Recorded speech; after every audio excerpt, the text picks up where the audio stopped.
and find out what the results reveal. By Election 2025 Golden Isles, live on the ZNS Television Network, November 24th, beginning at 6 p.m. We lead off with this report. This one is a good one to lead off with for Sunday. Your weekend news just got better. Exciting features, good vibes. It's all about the feeling. Hey, I'm Raven, and your Sundays never felt so good. Tune into Northern Service Vibes, where culture meets conversation, every Sunday at 6:30 p.m. only on the ZNS Network.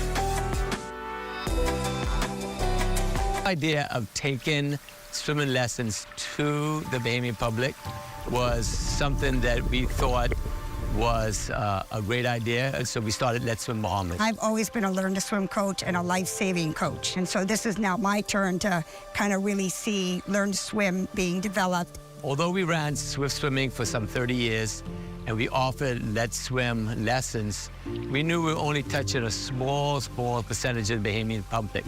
I enjoy the children and how happy and excited and joyful they are. I mean, some of them come from maybe hard homes. Maybe they're bullied. At the Broadcasting Corporation of the Bahamas, I'm Clint Watson, and this is ZNS.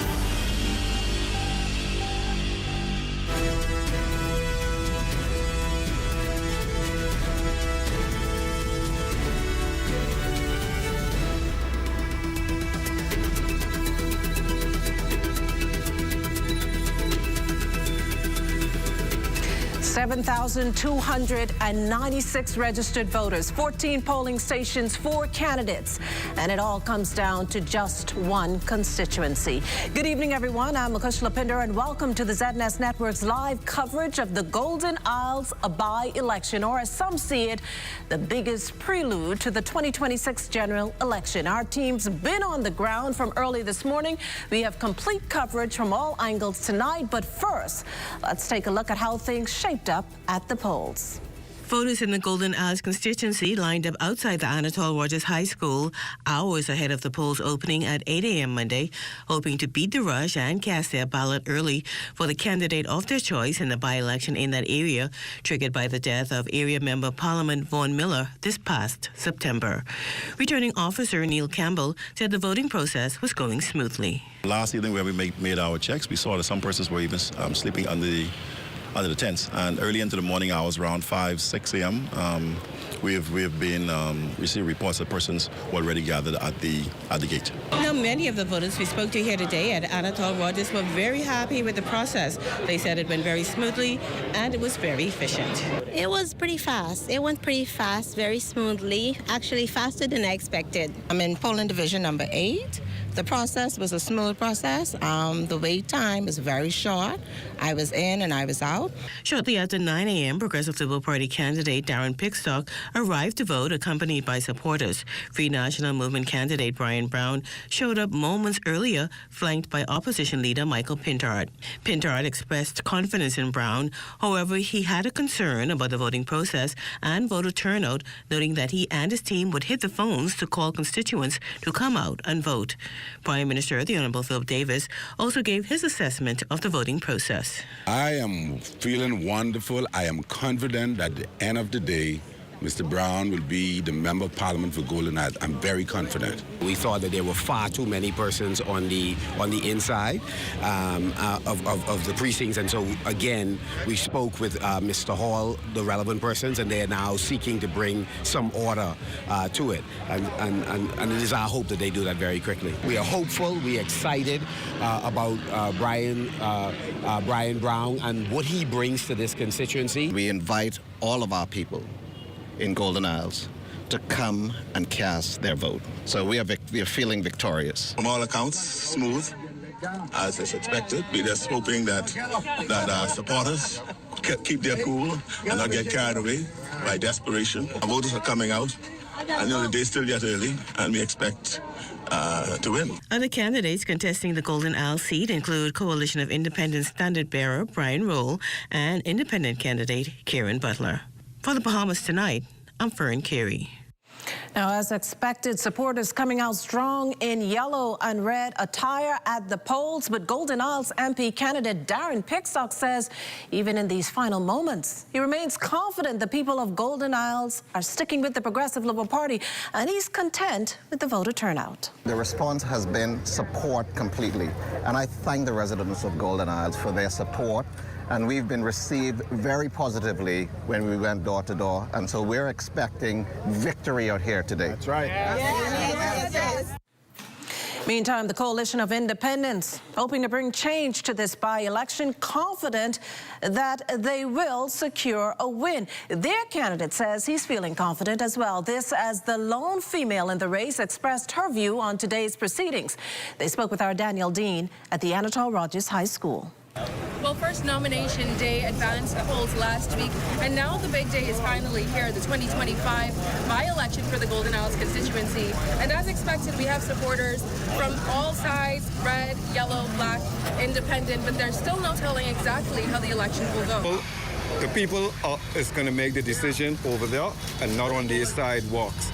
COI candidate for Golden Isles, Brian Roll, hopes residents resisted the urge to vote based on temporary and personal gain. The people are fighting for contracts. We are trying to fight to save this country.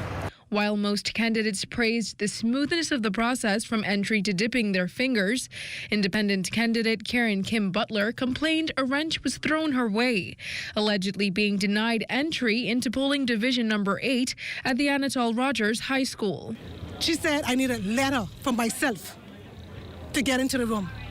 And after even producing my ID, I was told to wait on the outside. But Butler added there was a silver lining. I just voted, and I voted for me. I voted for change. I voted for someone who could speak, and I can speak for myself. But I voted to represent the people of the Golden Isles constituency. But let me tell these big parties something. You can look at the turnout today, and you can make an assessment of what you need to do. And I'll drop the mic on that. Now, it's said that this by-election will set the tone for next year's 2026 general election, but voters and supporters are saying that in the event they vote in a candidate that does not evoke effective change and change that is satisfactory to them, they're happy that the general elections are right around the corner so that they can then vote in somebody who will. Reporting for the Bahamas Tonight, I'm Danielle Dean. Well, we can also tell you tonight that voters in Golden Isles provided more insight on why they actually cast their ballot for one of the 4 candidates vying for the seat. Some of them even offered advice to the candidates on the way forward. Don't try to get my vote and then you stand down from doing what you did to get me. I don't know if you all notice, persons that are coming in to vote are not wearing any colors. They're wearing their own clothes. So that's a statement right there.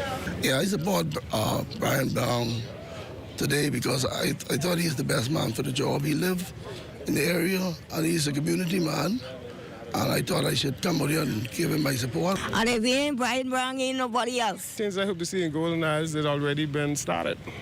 And that's what I like. I feel that voting is very important because when you vote, you have a voice.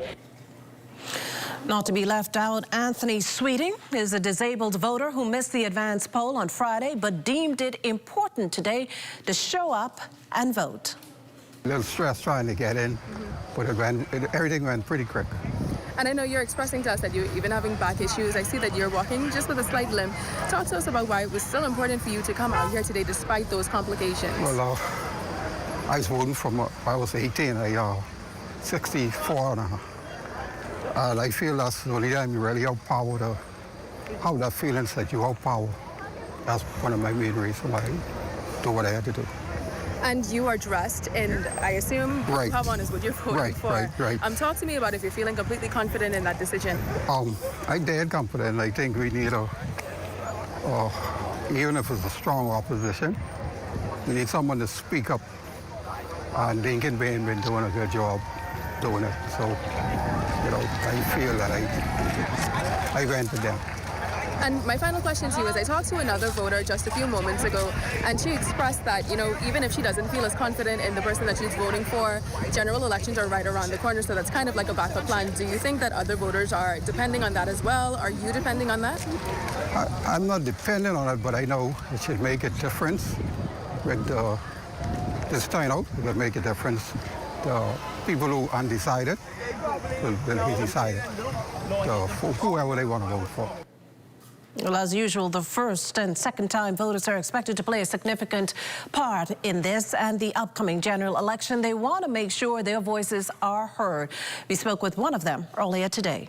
In terms of a candidate, someone who isn't just seeing, but seeing like with the people and actually doing things for the community. And like you said, a plan. You can't just win and then just have the seat. I mean, the community needs to see things being done for us, like public transportation, upkeep of the area, the parks, and just drainage, and just little events and stuff so that the people know that you're for them and not just representing them.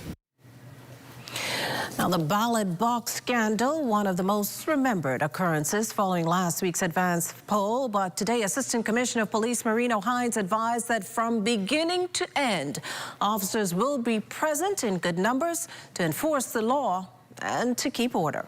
We have more than enough in anticipation for anything that may transpire today. We won't have music because it sends a very, very difficult message, particularly because the police can't control what is being said. Words are used in the music, and we don't want to see any kind of campaigning in this area.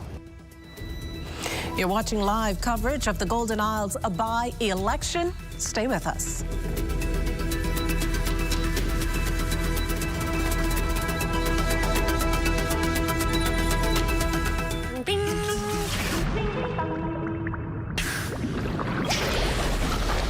Bang ding, ding ding dong, bang bang bang, ding bang ding, bing bang ding, ding ding dong, bang bang bang, ding bang ding, ding bang ding, ding ding dong, bing bang ding, ding ding dong.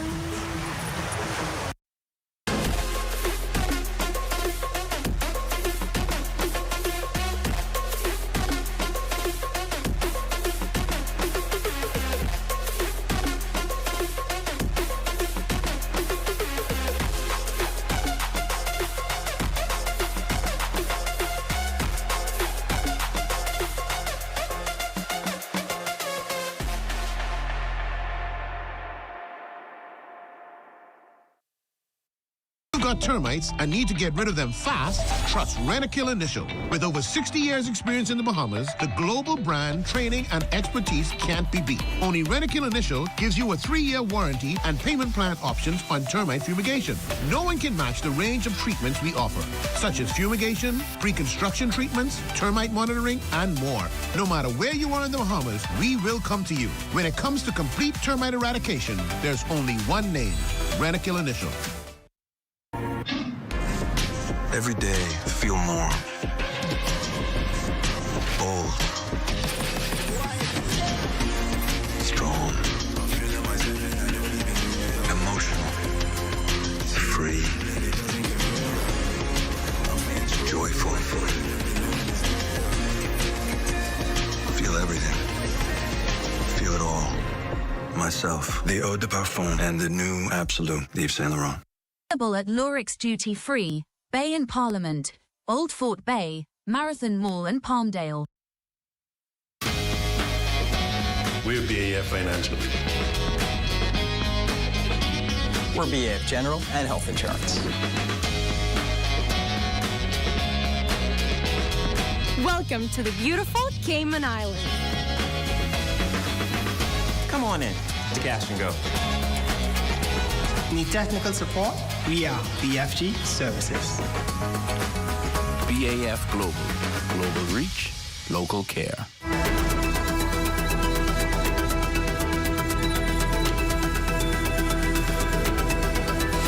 You're Looking at a shot of video taken earlier today of voting in the Golden Isles constituency. That drone shot courtesy of our senior camerawoman, Agatha Christie. Welcome back to our live coverage of the Golden Isles by-election here on the ZNS Network. Scores of voters, supporters, and patriots gave a glimpse today of what next year's general election will look like as they took to the polls to elect the soon-to-be newest Golden Isles Member of Parliament.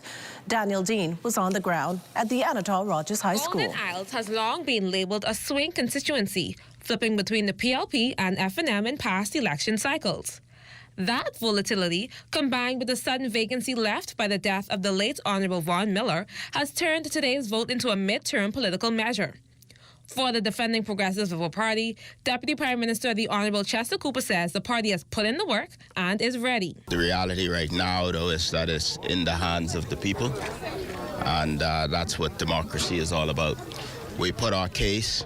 We had a very strong ending, laying out what we've done for the people of Golden Isles. We've made a significant push over the course of the past several weeks to address many of their concerns. Those concerns including flooding, overgrown bushes, and potholes. Political observers say the PLP is leaning on its community ties and on the legacy of the late Member of Parliament who held the seat since 2017, though first with the FNM. Meanwhile, the opposition Free National Movement views today as an opportunity to rebuild momentum after previous electoral losses. We are confident, we are hopeful, and we're proud of our candidate who has a track record in Golden Isles, who has a commitment to the people, who's running on his record and not on promises. And so we're excited about today. I think you can feel excitement in the air, and people recognize that the country is in the mood for a change. Now all of the rallies are done, the campaigning is done, and today is about getting out the vote. Beyond the two parties, the Coalition of Independents and the independent candidate hope to demonstrate that voter fatigue with the traditional political divide is real. We are pretty confident, but our job is not to be confident or not confident, no. Our job is to give the people an option. They have a choice. They can choose whatever they want. People can choose more bad treatment, or they can choose to try something different. It's still their choice. All our job is to do is to let them know that there's something different and they actually have an option this time. Reporting from Adelaide Village for the Bahamas Tonight, I'm Diane Dorsat. Well, now that the voters are locked in, all the action is wrapping up at the polling stations. The 14 polling divisions spread across the Anatole Rogers High and Adelaide primary schools. We go live now to our Corvell Pyfrom at Anatole Rogers. Corvell? Mukushla, election day has given way now to election night.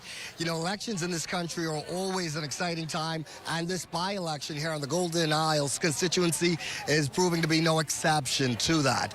We are outside the Anatole Rogers School, one of two polling sites where this process took place today. So far, officials from all camps tell me that this has been a rather smooth process. A few hiccups here and there, but overall they say that the process has run smoothly. Outside of this polling site tonight right now, well, it's now, I guess, a contest of who's pulling in numbers and who has the loudest of the blowhorns, because we see all the camps are set up out here. There's a level of excitement, exhilaration. I think folks are anxious as the counting now gets underway, polls closing just about 10 minutes or so. If there were folks queued up to go to vote as the polls close, those folks, of course, will still be allowed to vote. And so we expect, folks tell me, that these numbers will begin coming in rather soon. So within the next 30 minutes, we will perhaps begin to hear some returns coming in from this Golden Isles by-election race. Camps that we speak to, all of them expressing confidence. They all believe so far the Free National Movement's candidate, Brian Brown, he's claiming victory. We heard from Progressive Liberal Party candidate Darren Pickstock. He too believes that he's going to be the pick tonight tonight. We see a lot of PLPs, a lot of F&M supporters are outside on the streets. There's bumper-to-bumper traffic in this area. This is where the action we anticipate will be for quite some time before it then shifts to the respective campsites, the constituency headquarters for each of these competing parties tonight. So again, smooth sailing is what folks are telling us, is what the officials are telling us occurred here at the Anatole Rogers voting site, as well as at Adelaide Primary School, the other place where voting happened today. Polls closing at 6 p.m., counting now getting underway, and so results could be coming in rather shortly. One other note to tell you before we get out of here, as we spoke to different camps, they also told us that they think, or based on what they've seen, voter turnout today appears to be less than it was back in the 2021 election. Voter turnout back in 2021 was somewhere around 67%. They think fewer people came out today. This despite last week's advanced poll, where we saw what officials consider to be quite high voter turnout there, but folks say it's a bit lower out here today. So that is what is happening right now here. Of course, we expect this to be not a very long night, but it will be at least an interesting night. All sides claiming victory. We will see what the numbers show, and that should begin to happen pretty soon. Makushla? Well, thanks, Corville. We'll check back in with our Corville Pyfrom later in the broadcast. Our Desmond Saunders, meantime, is standing by at the Adelaide Primary School. Desmond, what's happening there?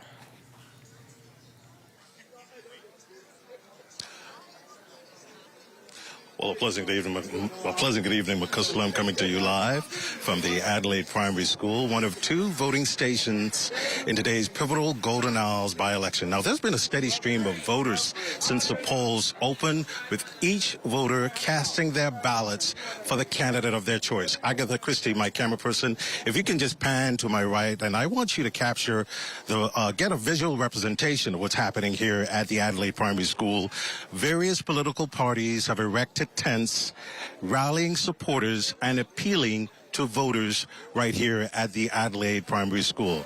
But I can tell you the mood temperature here, very subdued, orderly, calm. There's been no major incidents, but we're definitely going to keep our eyes and ears open for you. But that's what's happening here at the Adelaide Primary School. Back to you guys in the studio. Well, that's Anatole Rogers.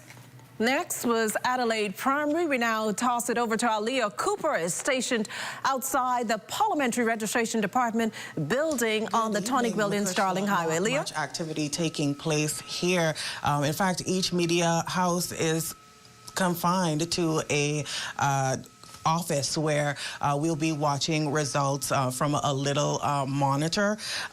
We do know that at 6:30, Parliamentary Commissioner Harrison Thompson will speak on the podium in another room at this location, but voting has closed from 6 o'clock. However, if you were in the queue from before that time, you will still be able to cast your vote. Now, this will be the backdrop of the Golden Isles constituents' decision.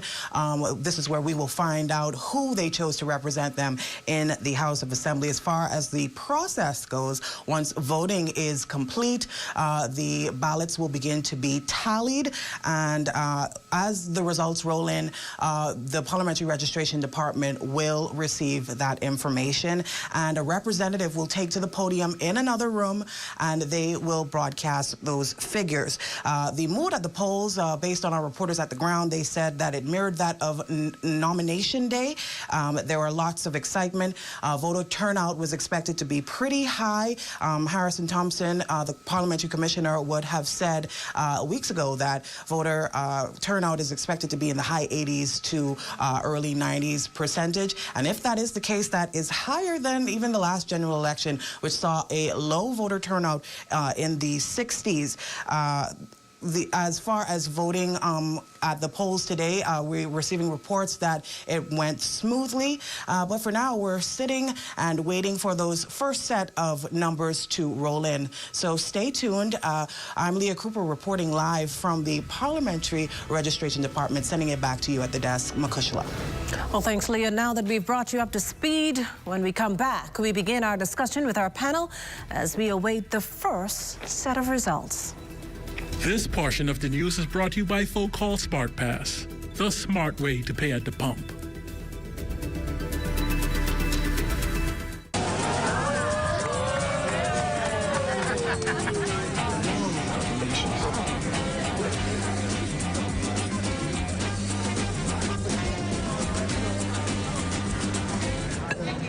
diet-friendly special?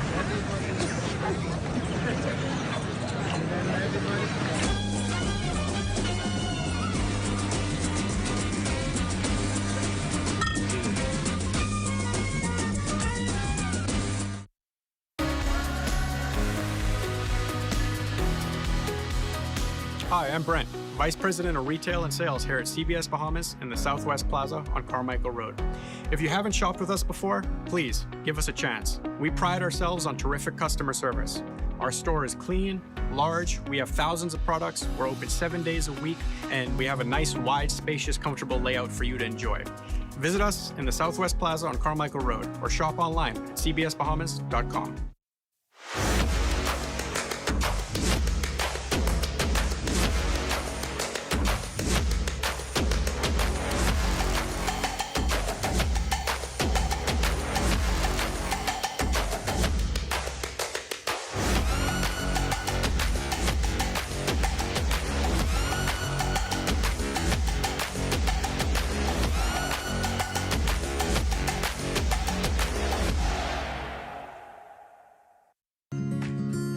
Our company offers a simple philosophy, open hands. What do open hands mean? If you keep your hands closed, nothing comes in, nothing goes out.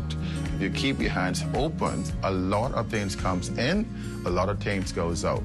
We cannot expect to be a successful company without blessing our community and blessing our country. My good friend and valued client, Dominic Stirrup, approached me following a meeting we had and told me of the idea that he had of feeding 10,000 Bahamians on Thanksgiving. There was a lot of details to put together, had to figure out how to get it done.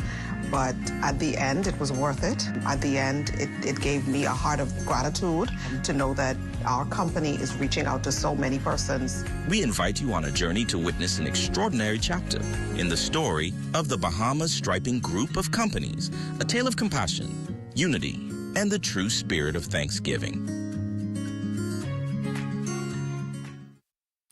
This portion of the news is brought to you by 700 Wines and Spirits, bringing celebration across the nation.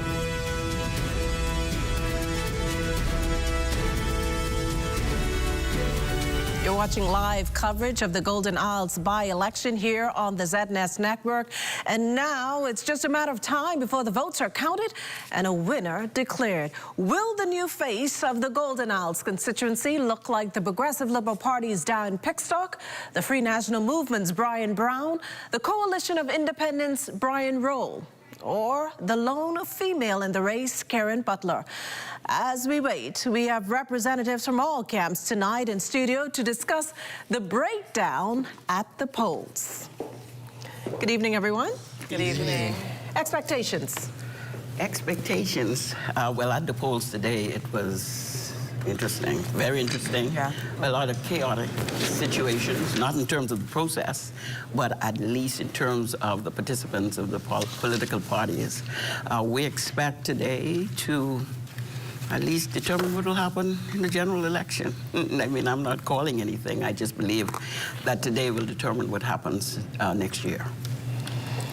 Stephen McQueen, you're one of two, they would say, dark horses in the race as the Coalition of Independents, the third party. What do you expect to come out of tonight's big dance, they call it? Well, as Mr. Lincoln Bean has indicated, we are confident, but our job is not about confidence. We're here to present a real option to both parties. And so we expect that the people will make their choice, a right that they very well have. And we look forward to seeing what that is. We have from the Progressive Liberal Party joining us on our panel tonight, Tamar Morse. She is an aspiring candidate for the Progressive Liberal Party as well. We go into the elections, and it seems like the two major parties always think it's only between those two parties. Yeah. You're going into this race as equally confident as your contenders. Do you see any numbers you're rolling up in your head? Well, I'm certainly at least being at the poll again, along with my female counterpart here. When we went there, we went in very confident, and the PLP remains confident that we will return as the the party of choice for Golden Isles, simply because, you know, we've been doing the work for the last 3 weeks up to a month. And what we're prepared to do is just continue with the action plan that Darren Pickstock has set. So yes, we are very confident that we will be victorious come, well, very soon, yeah. Denari Roll, you're no stranger to ZNS Network. You're a recurring guest on The Rundown with our Clint Watson. Yeah. What's he? Good evening, Bahamas. Good evening to my fellow panelists. It's a pleasure to be amongst you. And yes, not on the rundown. I actually made a joke today saying ZNS need to put me on the payroll. I could be an employee. But it was a good day. I actually worked the poll as well. I was from early morning, straight until time to leave to get ready to come here for the show. I expect the man who lives there, the man who never left, despite the fact that he lost the last election, the man who was there prior to the last election. I expect the community man who record precedes him to win and win comfortably. I suspect a 2-to-1 race or finish. I don't think it's going to be as close or, you know, as much people may feel. And I tell a lot of people, I just feel like for me, the Progressive Liberal Party, I mean, that's the only party that I see actually contending in this election against the Free National Movement candidate. I tell everybody, I just feel like the PLP just needs a little bit of humbling. And I think this by-election will do just that, humble them a bit. They're starting to operate very heavy-handedly, in my view. And so I think they need a little bit of settling, and I hope the people of Golden Isles start that humbling experience for them this evening. I think Denari has come with confidence level for everyone. All of you. We're going to go back to a point he made later in the broadcast, but what do you say these candidates should be bringing, any candidate should be bringing to the table? And we're going to go back to what Mr. Roll said later in the broadcast in terms of living in the community, what you said about working 3 weeks in the community, but fundamentally, what should voters be looking for when they cast their X's, mark their fingers against the candidate of their choice? Mr. McQueen, we're going to start with you.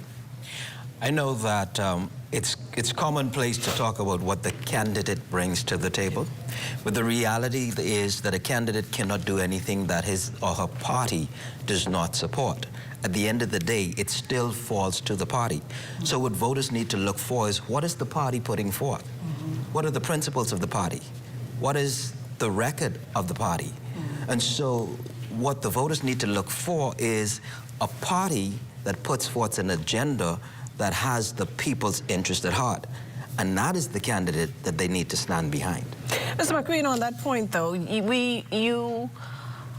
there may be a party that does not have a strong agenda, but I feel the person they're putting forth needs to be given a chance. What do you say to that? I may not believe in the party, and maybe it's time, like many people say, we move away from party and go with individuals. Again, historically, independents haven't been able to make the kind of impact that they have put forth. It just doesn't happen. They don't have the political support to make that happen. And so you might have a candidate that might be an A1 candidate, but again, that candidate can do nothing that his party does not afford. And if he doesn't have a party, then that puts him at an even greater disadvantage. Ms. McIntosh, I think he's stepping on your toes. You're the only independent here. Well, you're representing Karen Butler. I'll have all our viewers realize that. You're representing Karen Butler. What do you have to say about independents not having the political will to go any further? Because the same argument, I would say, has been made in terms of third parties. Well, of course, the Bahamas Constitution Party endorses Karen Butler as an independent. What we're looking at, to your previous question, if I may first, is that when we're looking at a candidate, we're looking at somebody whose service in the community is apparent, the issues they bring forward in regards to the empowerment of the people and their commitment to the nation, the development of the nation and their commitment to the nation. So I think the candidate has to come with that. It doesn't matter whether they come from as an independent candidate or a candidate from the party. Sometimes there seem to be a disadvantage by an independent candidate, but I believe even for third parties, as I've represented all these years, is the fact that the issues for the nation, the need for reform, the need for development comes out of the third parties always.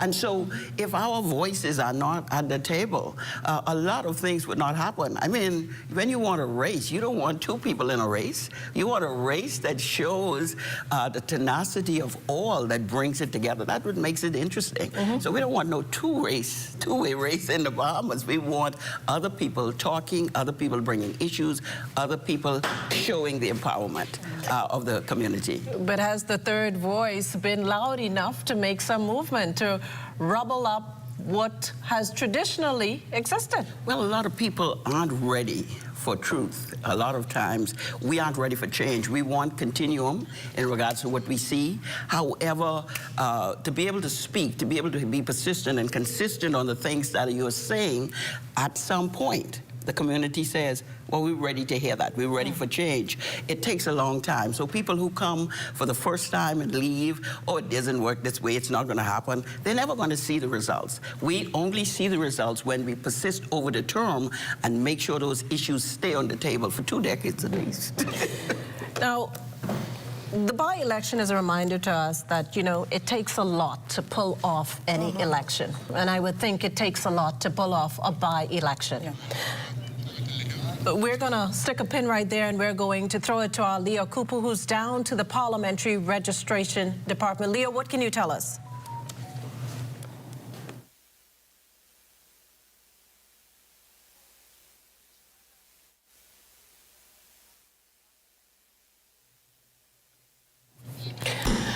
Well, we return to Leo later in our broadcast, but in terms of galvanizing the troops in such a short period of time, that must not be an easy task, especially if you don't have the resources, the money, the people. Well, we're going to come back to that question. We're going back to Leah Cooper, who's standing at the Parliamentary Registration Department. We're going to hear from the Parliamentary Commissioner himself.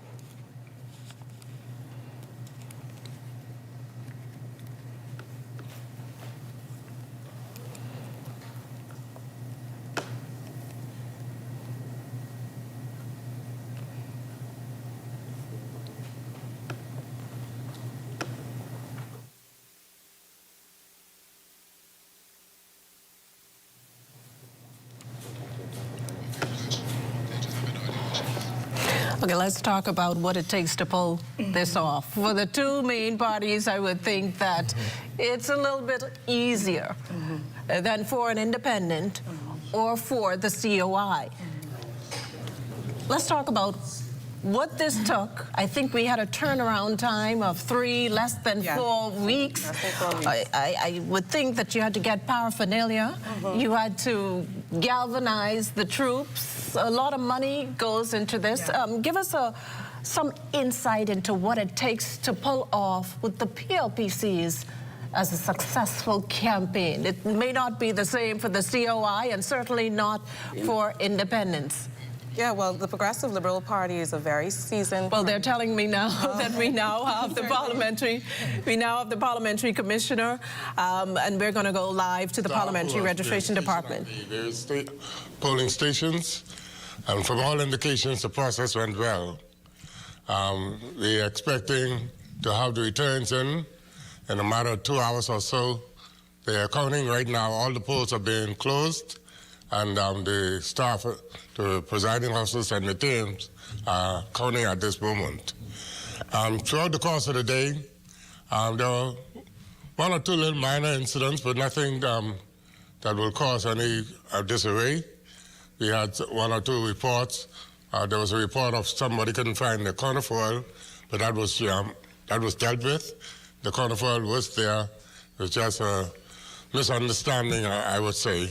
So that didn't cause any problems.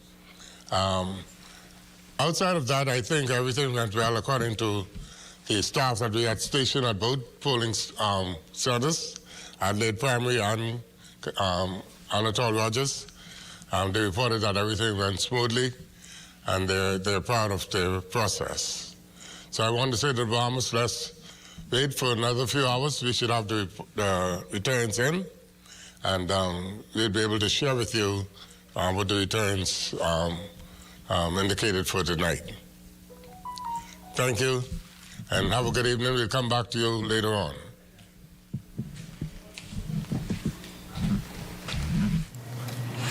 Well, that was the Parliamentary Commissioner Harrison Thompson there confirming what you heard earlier in our newscast, and that's that overall the by-election voting process went rather smoothly, or went smoothly, save for some minor incidents. He also noted that returns are expected in 2 hours.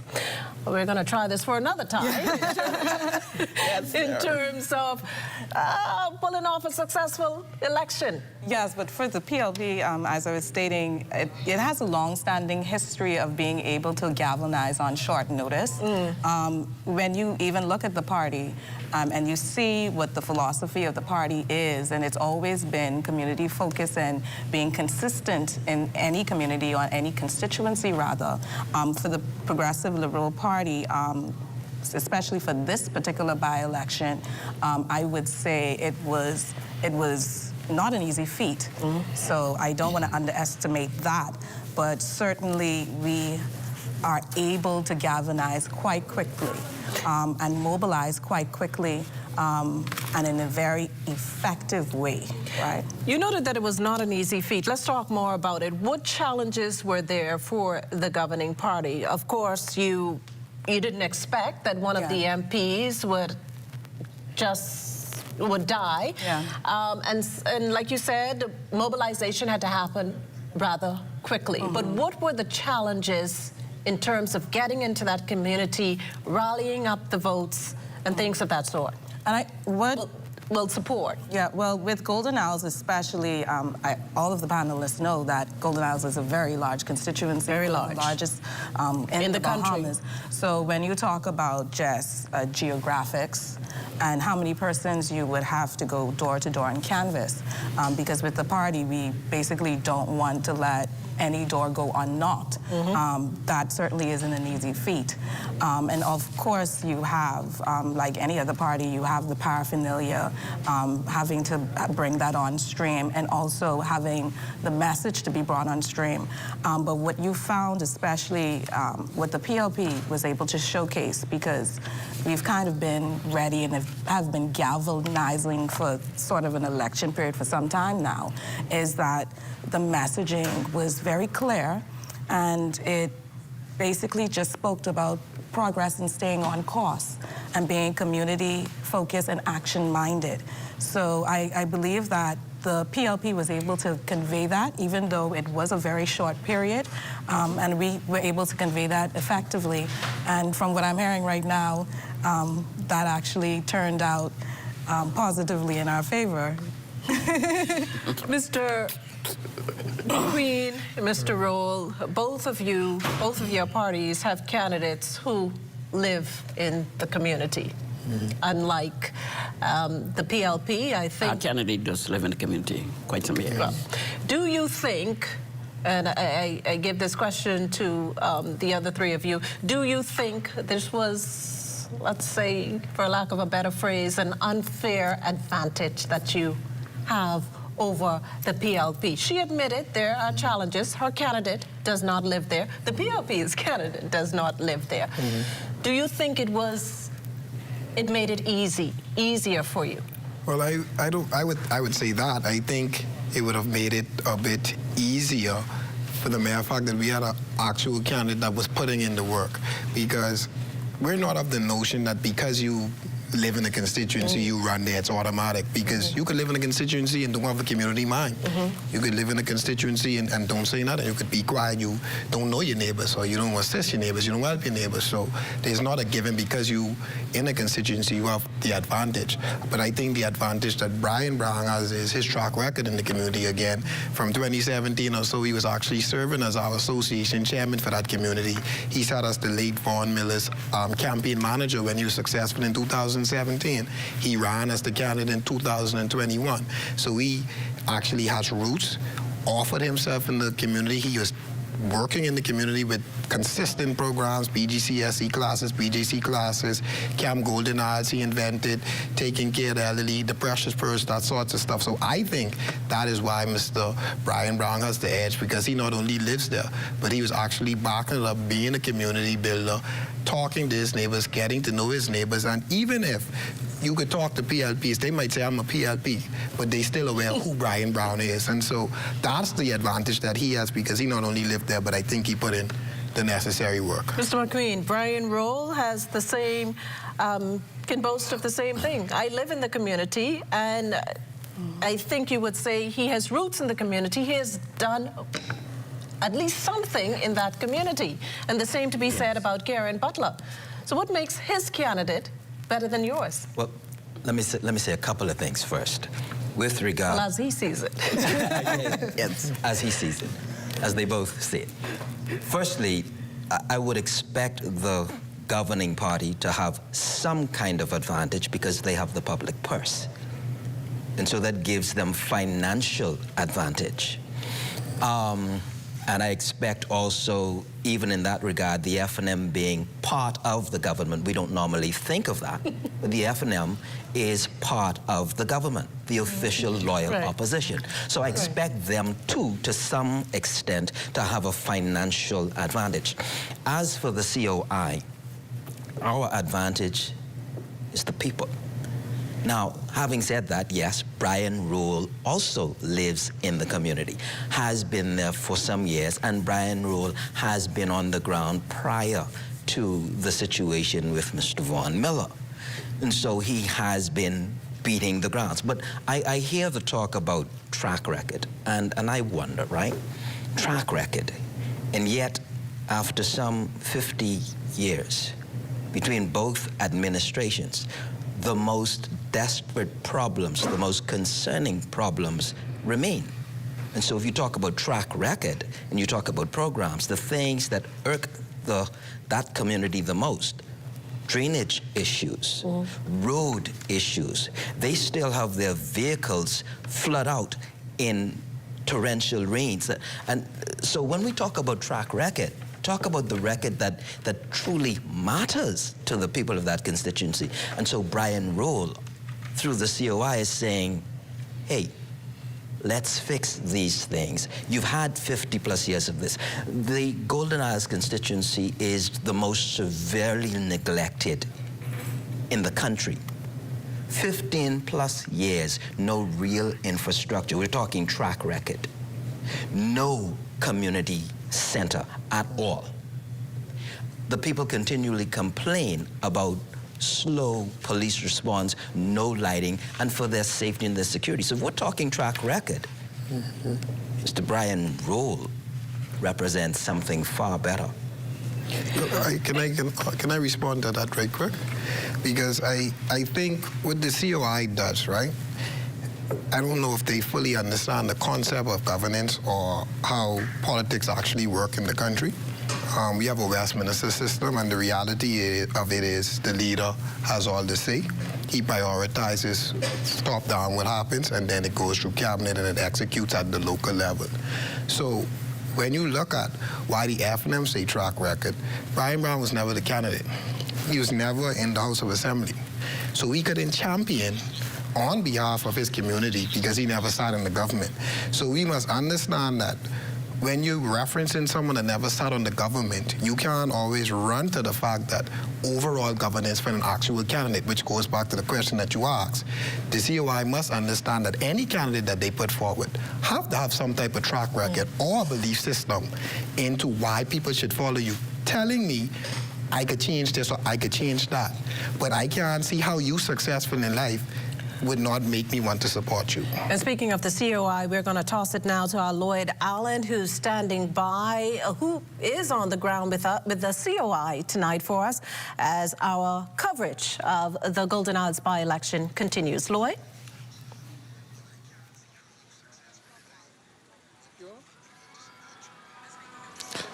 Well, Makushla, right now we're here at just opposite Anatol Rogers, and we've been here for the past few hours. This evening, we watched the polls close, and of course, over the course of the past 2 hours, again, significant support coming in for several of those parties. That includes the COI, the PLP, as well as the Free National Movement.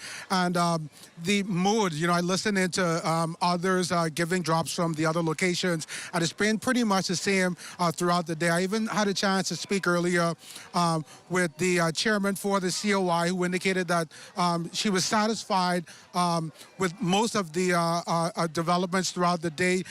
This process for these voters, she said, compared to the early votes that came in last week, that process was far more difficult than today. Today, she said, it was far more professional. Persons were out doing what they needed to do. There's friendly banter between many of the political supporters. Again, many of them posted on the outside of the school here, and engaging with many of those voters as they come out and are obviously hopeful that they would get the support toward their party. And even right here, right now, I'm at the booth here by the Coalition of Independents. A number of their supporters remain on the outside. Here today, showing support, continuing to do what they came out to do in terms of showing their interest in the party, showing their support to Mr. Brian Roll, but also reminding persons that the COI too has a voice in today's event.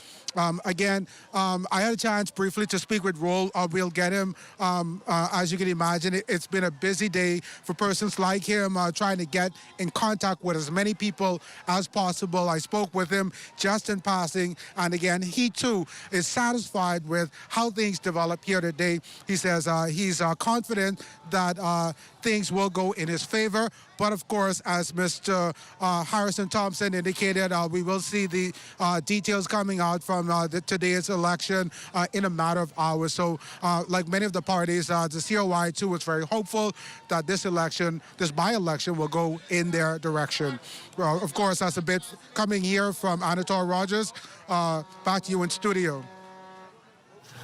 Well, thanks, Lloyd. We're going back to Parliamentary Commissioner Harrison Thompson down at the Parliamentary Registration Department. Wrong. FNM 68. Pickstock PLP 98. Pickstock PLP 98. Butler Independent 1. Butler Independent 1. That is the first unofficial report from the by-elections in the Golden Isles, polling division number 9B.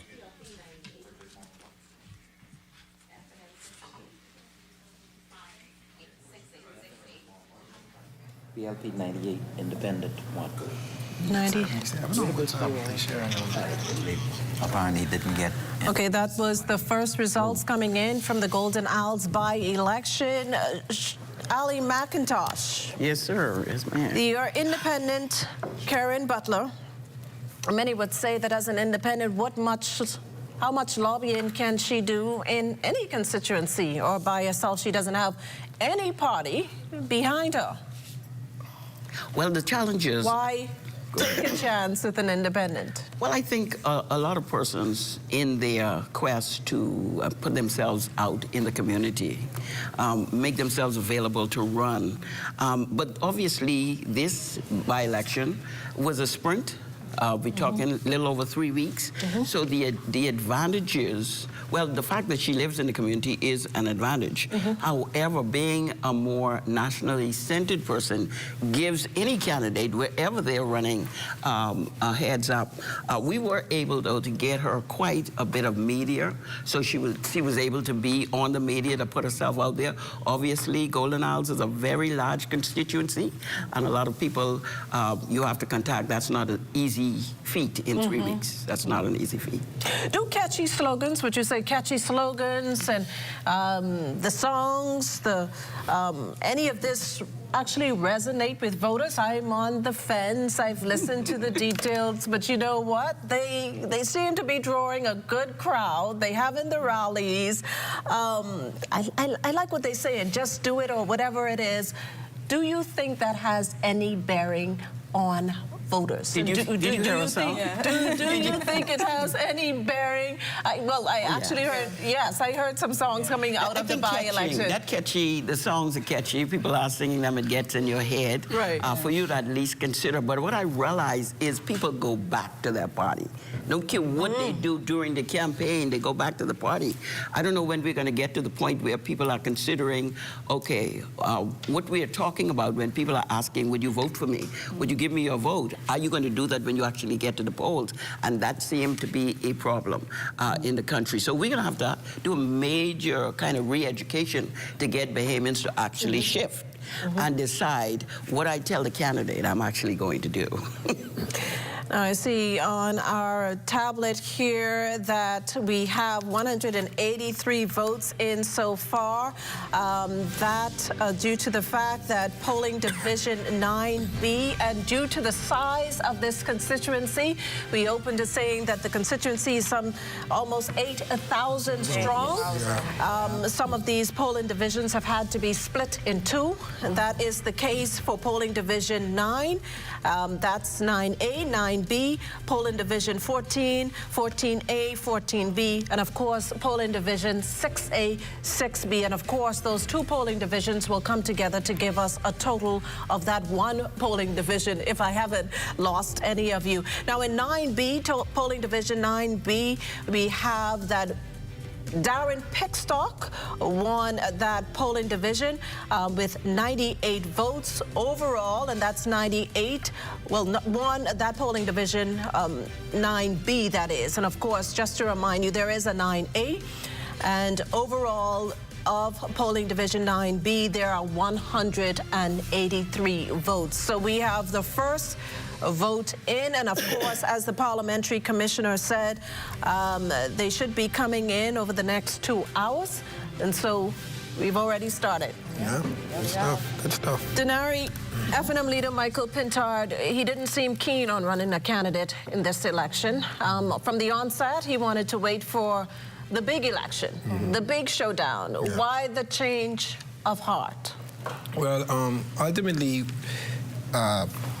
I heard Mr. McQueen said earlier that the FNM might be an extension of the government, have some type of resources, which we don't in terms of being a part of the government.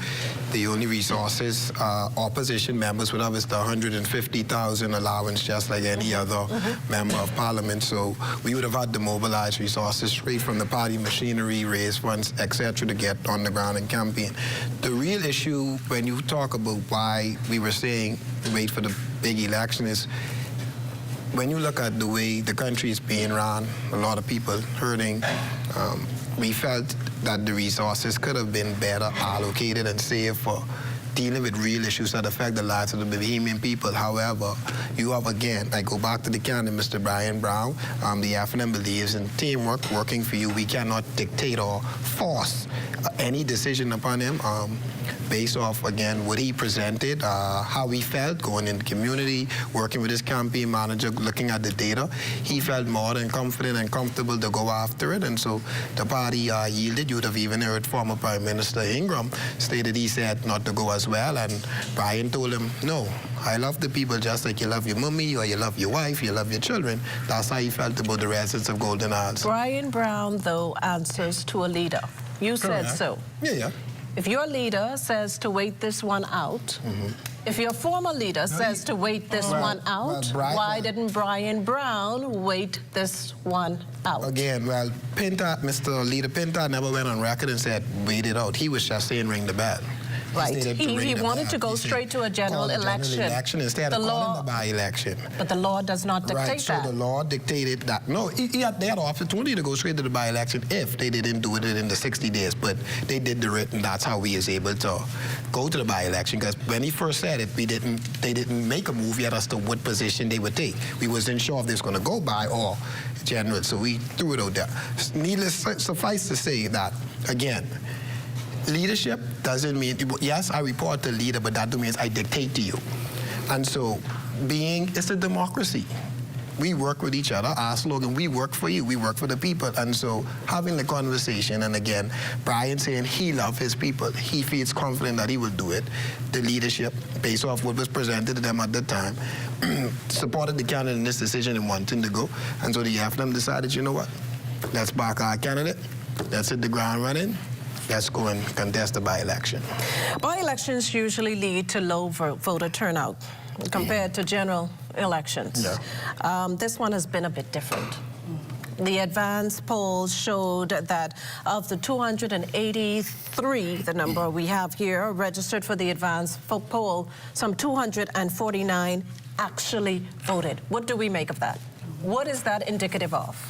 Well, usually the advanced poll is mostly officials, persons who may travel, the candidates, their workers. And so usually of the advanced poll, I don't always make that it is the way that it will go because of the fact that these are specialty voters. And so the advanced poll, although it spoke to a greater turnout, people only request to be on the advanced poll because they need to be on the advanced poll. So I look at it like that. So you don't think this is indicative of the turnout we would see in the actual by-election? Now, how do you know? We've heard that which makes sense, because we've heard on the ground that the turnout has been low. Very low, very low. Up to the time that I left, during lunchtime, the voter turnout was very low. I mean, we were speculating whether we would get to 40% in regards to the turnout. I'm glad that it is 50%, which is still, there's a lot of voter apathy in regards to turnout. And we're going to stick a pin to that voter turnout, voter apathy. And we're going to come back to that. We now go to our Corval Pyfrom, who's on the ground with our cameraman, Victor Adderley. Corval? You know, they say, Makushla, that the facts are stubborn, and that appears to be the case here tonight, because it really now, when it comes to interpreting how these results are playing out, it's a tale of two parties. What we can at least say, based on what we're seeing out here, is this four-way race is now turned into a two-way contest, largely, of course, between the Progressive Liberal Party and the Free National Movement. Both of these camps continue to claim victory. They feel as though momentum is with their side. We keep hearing FNMs yelling as the results come in. We hear PLPs doing the same. Both camps have been up and down in the street along Faith Avenue South, outside the Annis Hall Rogers School, where the counting is still taking place. All seem pretty confident that their candidate is going to walk away with this election. Standing around with a couple of FNMs, how are you feeling tonight? Well, I can tell you, there's going to be some whip-pop down here in Golden Heights. Next door can for PI. That's all I got to say. But the numbers seem to be showing that the momentum is towards Darren Pickstock and the PLP. Well, we will see.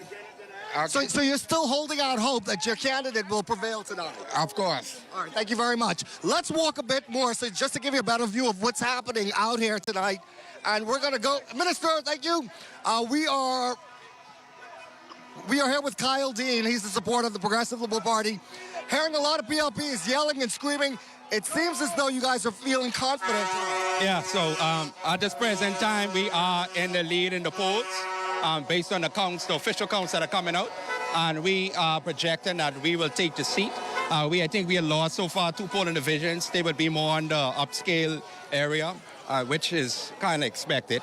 But when it's all said and done, it's an expectation that Darren Pickstock will emerge as the Member of Parliament-elect for Golden Isles. And the reps from all camps, they are determined to stand their ground out here tonight. And I got to say that much to their commendation about these folks out here tonight, despite this being a very upbeat tempo, it is still very orderly. We're seeing opposing teams standing side by side. And so I think that bodes well for how democracy works in this country, Makushla. Well, thanks, Corval. Excitement growing there as the results start to come in.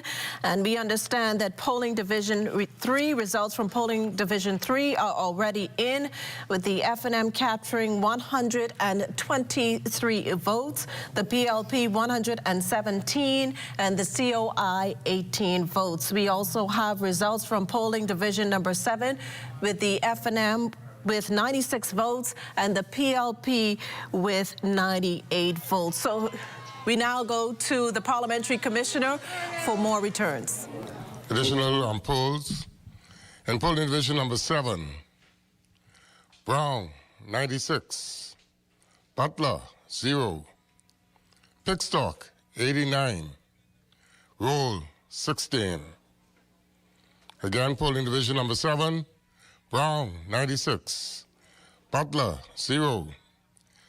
Pickstock, 89. Roll, 16. Polling division number 12, Brown, 122. Brown, 122. Butler, 01. 01, Butler. Pickstock, 88. Pickstock, 88. Roll, 22. Roll, 22. And polling division 14A. 14A. Brown, 60. Brown, 60. Butler, 1. Butler, 1. Pickstock, 122. Pickstock, 122. Roll, 11. Roll, 11. That completes the count for now. It's additional 3 polling stations reported. Okay, that was Parliamentary Commissioner there, Harrison Thompson, with more returns coming out of the Golden Isles by-election. And just to recap those numbers, in polling division 12, the FNM with 122, the PLP with 88, the COI with 22, and the lone independent in the race with 1. Roll, Fady. Pickstock, 72.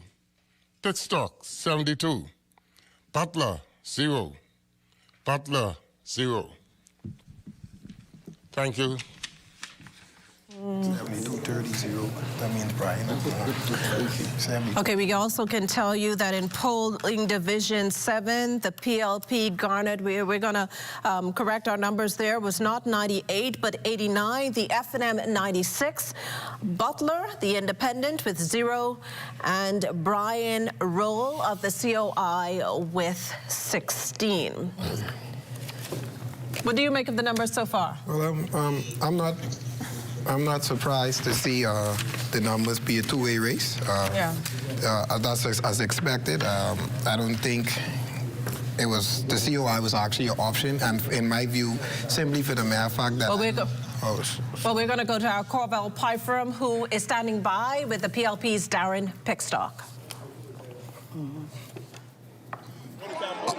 Win. All right, so what appears to be happening now, Makushla, is that the PLP's candidate, Darren Pickstock, although not officially saying it, does appear to be claiming victory here tonight.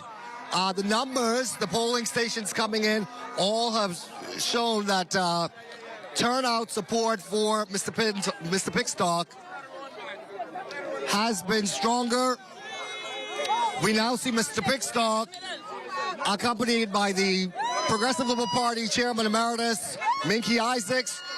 We have seen members of his family, his wife, his daughter, his son. They are all here. Mr. Pickstock, now apparently, as it stands, Makushla, Member of Parliament-elect Darren Pickstock, with a decisive victory over his 3 competitors today. We are trying to see if Mr. Pickstock will make any comments at this point. Mr. Pickstock, it appears as though congratulations are... Yeah, but I need someone else. No, but I said I want to make sure before you take off. All right, we're still trying to see if we'll get some comments from it. Mr. Pickstock appears. Mr. Pickstock, it appears as though there's some... Hold on. Wait, let me do. What do you do? Yeah. You know, everybody is now trying to, I guess, put themselves next to this candidate. Mr. Pickstock appears to be MP-elect, now the newest member of Parliament, voted in for the Golden Isles constituency.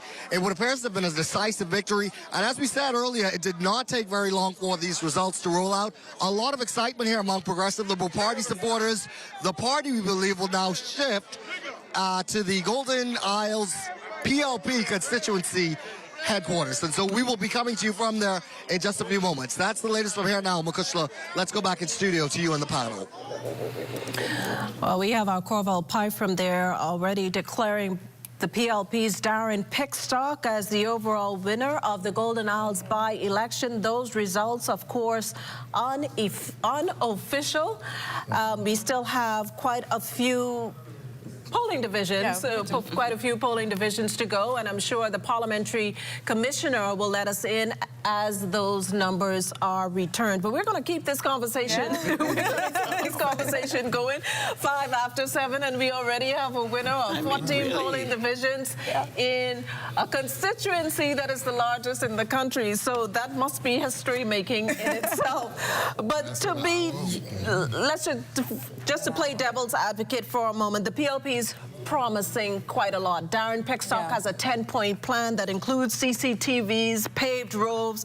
What does that say? And I do stress that I'm playing devil's advocate. Yes. What does that say about the representation of the PLP for the past 4 years? These are things that people would expect, as the former Prime Minister pointed out during the FNM's finale rally. Aren't these things that should be done to not to be dangled as inducements? No, I don't think it was dangled as an inducement. In fact, what I would say is that the late Vaughn Miller, this was something that he had been advocating for. And in fact, the Prime Minister would have also indicated that these things were already on the drawing board.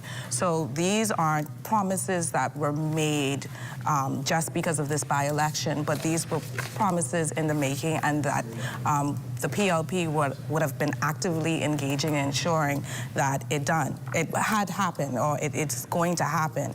Of course, we see the road works. It's been extensive road works that has been done, and to Darren's 10-point plan, he also would have engaged in stating that there will be a community center, and the Prime Minister has also endorsed that as well, a well-needed and a well-infrastructure community center. And we expect, especially with the other community centers in the different constituencies, that Golden Isles will be no different. They will get their community center.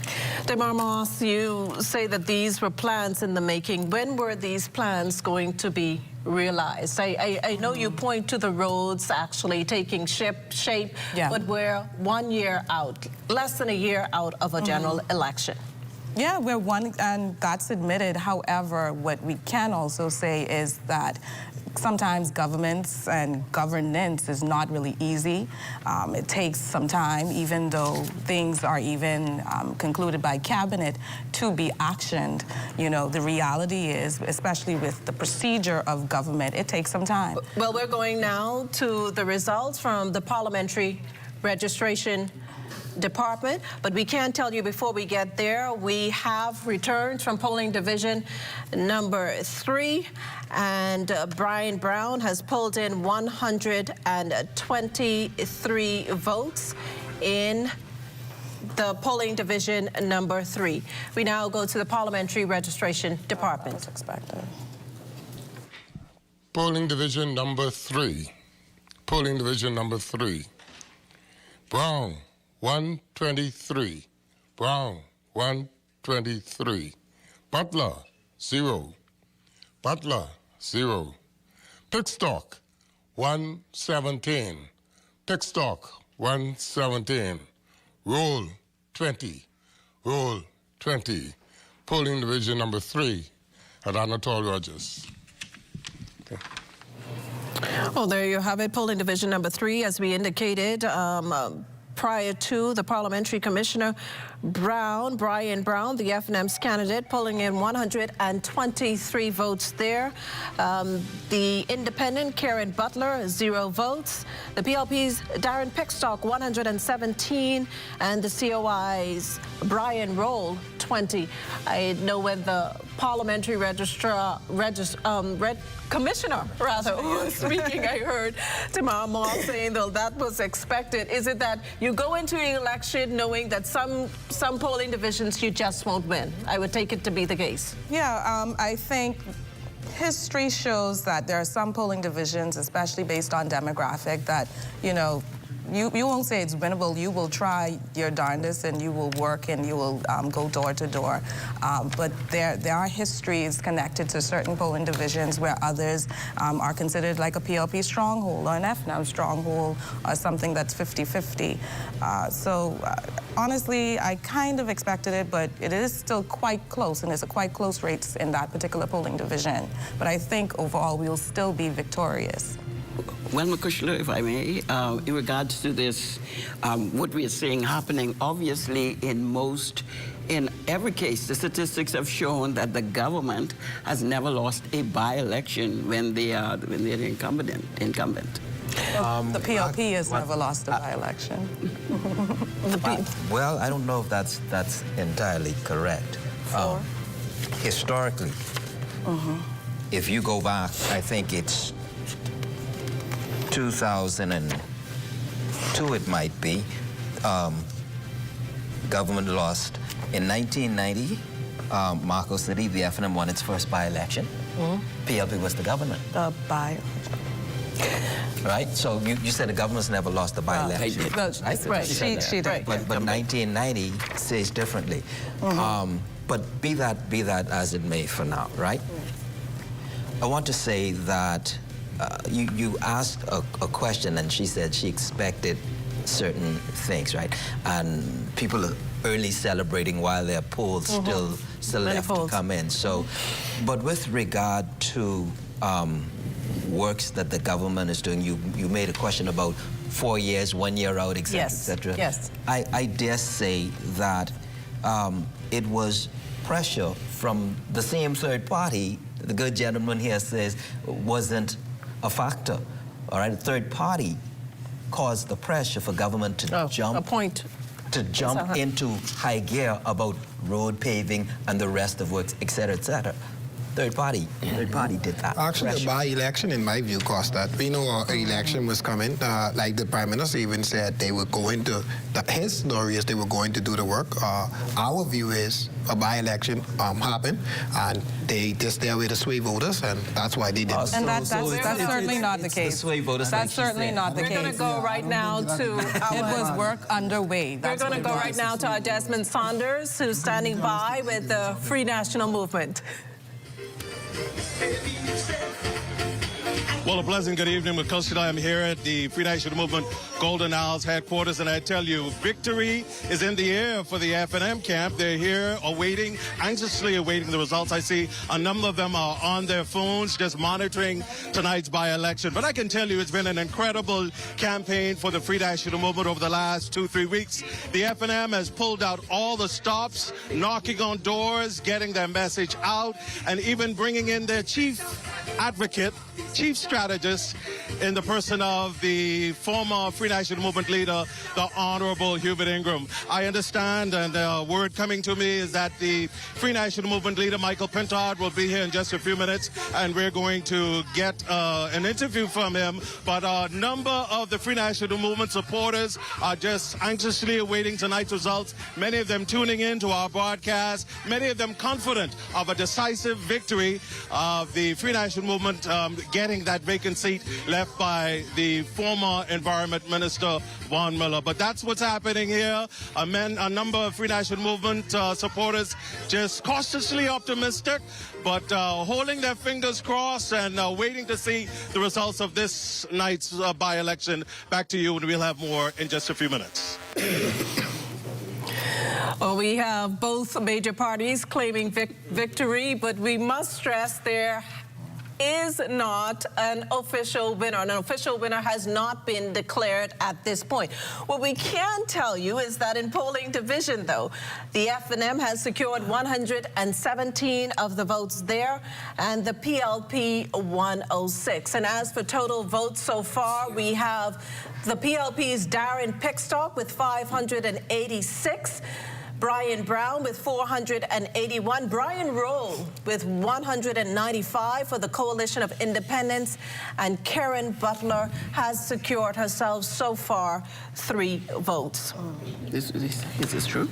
Well, it's still an early night. We still have quite a number of polling divisions to come in. But like I said, you know, both major parties are claiming victory. I don't know about you. Maybe it's a bit premature. It is. I mean, it's premature. Yes. I mean, it will be unfair for for us to declare a winner without the Parliamentary Registration Department at least declaring these numbers. These numbers are nothing close to what you've said so far. I'm going to ask you this question. In a recent Nassau Guardian, and it goes back to what these candidates are promising to do.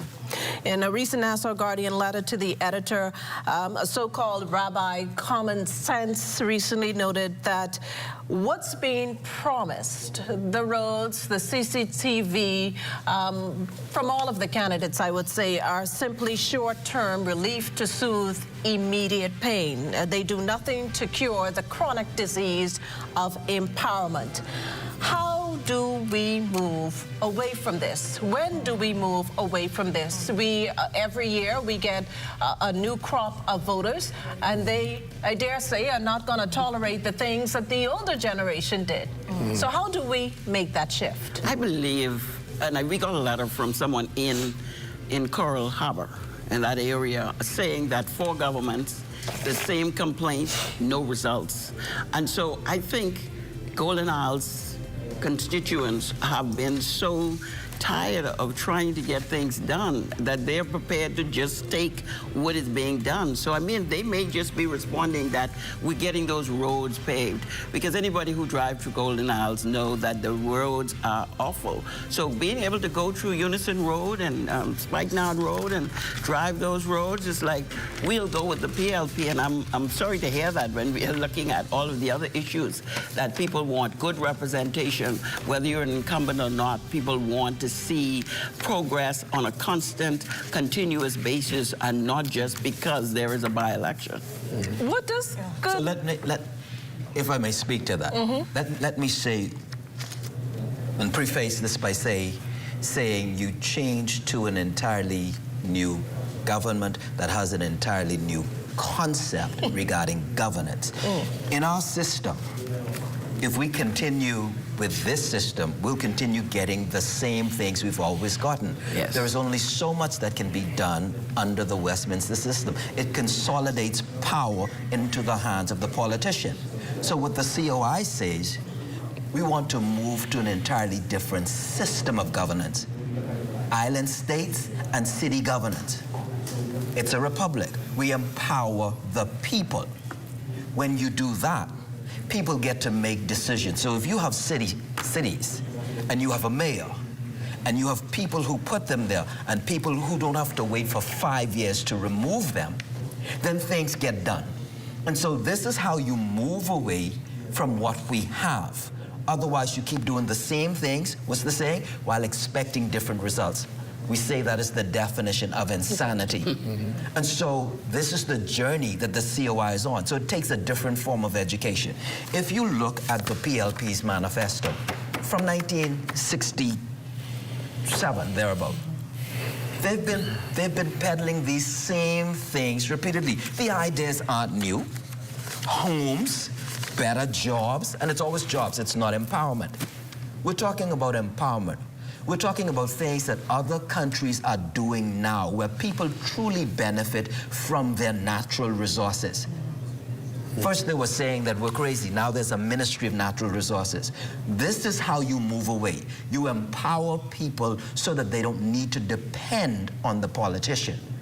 And that is how you change what's going on.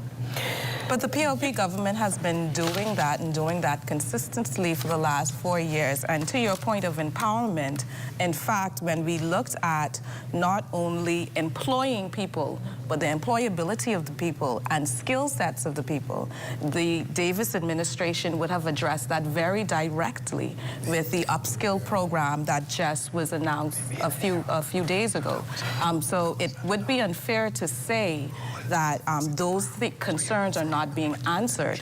And then also to the point of, you know, what has been rhetoric in manifestos for decades. At the end of the day, you have to look at the constituency and what the constituents want.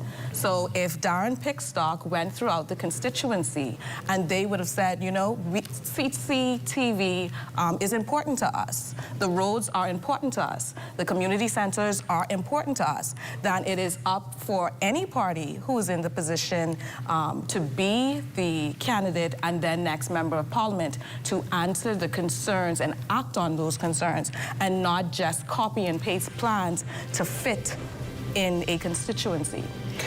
Well, we now go to our monitor where we see that in polling division number 7, the PLP's Darren Pickstock has picked up 89 votes. That's 44% of the votes. The FNM's Brian Brown, 96% of the votes, which gives him 48%. Brian Roll from the COI, 16 votes.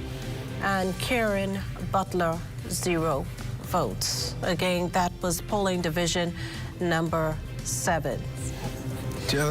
Sorry. I'm sorry. You made a point, Mr. McQueen, that ideas aren't new and that the message has to resonate. But still, at the end of the day, based on the numbers that are coming in, based on what has happened traditionally, voters will still only go to the polls and predominantly vote for either left or right. And so in terms of they're not being tired, as you say, of what they're getting. They still don't see, these numbers prove it to us, third parties as a viable option. Will they see it in the general election? These numbers don't say that. Well, we don't know what the numbers will say yet because... So far. So far, this is how it looks, but we still don't know what the final tally will be. One of the things I want to say, right, especially when it comes to the third parties, it's always easy to sit on the sideline and criticize. Some of the plans that the COI model in, right, and even when you reference it, they like to use Dubai. I like that model that Dubai have. But when you look at Dubai and you really study how they're set up, to me, in my view, the COI is xenophobic.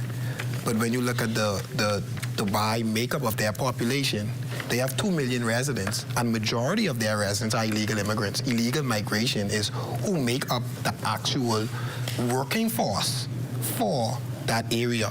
And the 400,000 actually are Arabs, you call them. They're actually residents of Dubai. That is who empowers the Dubai. The illegal immigrants have all of the resources and they pump and control their economy and do all the work to empower the actual citizens. So even if we talk about empowering Bahamian people, we need to have the manpower, we need more resources, and we will have to have illegal migration and make them in some way, shape, or form legal to be able to manufacture and produce the natural resources and that sort of stuff. When you talk about dealing with the seabed and 156 billion they say in carbon credits and stuff like that, who is going to man that? We have a population of 400,000 people. Where are we going to get the manpower from to manufacture and deal with the natural resources? How much factories and stuff we are going to go get set up? And so you have to have this whole overall discussion of how this would look, which would now means we have to pull back of this xenophobia and say, okay, now we need to adopt migration now. That's a heavy charge for you. We're going first, though, Mr. McQueen, to the Parliamentary Registration Department. You have your choice. So let me first correct the gentleman. It's quite a charge he's making about the of being COI. Is false and unfounded. If you listen to what we promote. Let's just stick a pin there. We'll come right back to you. We're going to the Parliamentary Department for some more returns. Polling division number 2. Polling division number 2. Brown, 117. Brown, 117. Butler, 2. Butler, 2. Pickstock, 106. Pickstock, 106. Roll, 24. Roll, 24. Polling division number 2. Polling division number 13. Pickstock, 89. Pickstock, 89. Brown, 62. Brown, 62. Roll, 19. Roll, 19. Butler, 1. Butler, 1. These are all unofficial results for the night. Thank you. Well, as we've been doing, we'll just recap those numbers there, as heard from the Parliamentary Commissioner in polling division number 2, and that's at the Adelaide primary, where there are a total of 497 votes. Brown captured from the FNM, 117 votes. The Independent, Karen Butler, 2 votes. The PLP's Darren Pickstock, 106 votes, and Brian Roll of the COI, 24 votes. That's polling division number 2. We also have polling division number 13 in that division. And polling division number 13 is coming from Anatole Rogers, where there are 485 votes. The PLP captured 89 votes. Brown from the FNM, 62 votes. Brian Roll from the COI, 19 votes. And Karen Butler, the Independent, 1 vote. So those are the latest results coming in from polling divisions number 2 and number 13. We're going to go back to you, Mr. McQueen. You were making a point. You were actually defending your party against the egregious charge of being xenophobic. You know, he is defending himself. He said that's his sentiment. It is. And so I want to correct your view. Yes, sir.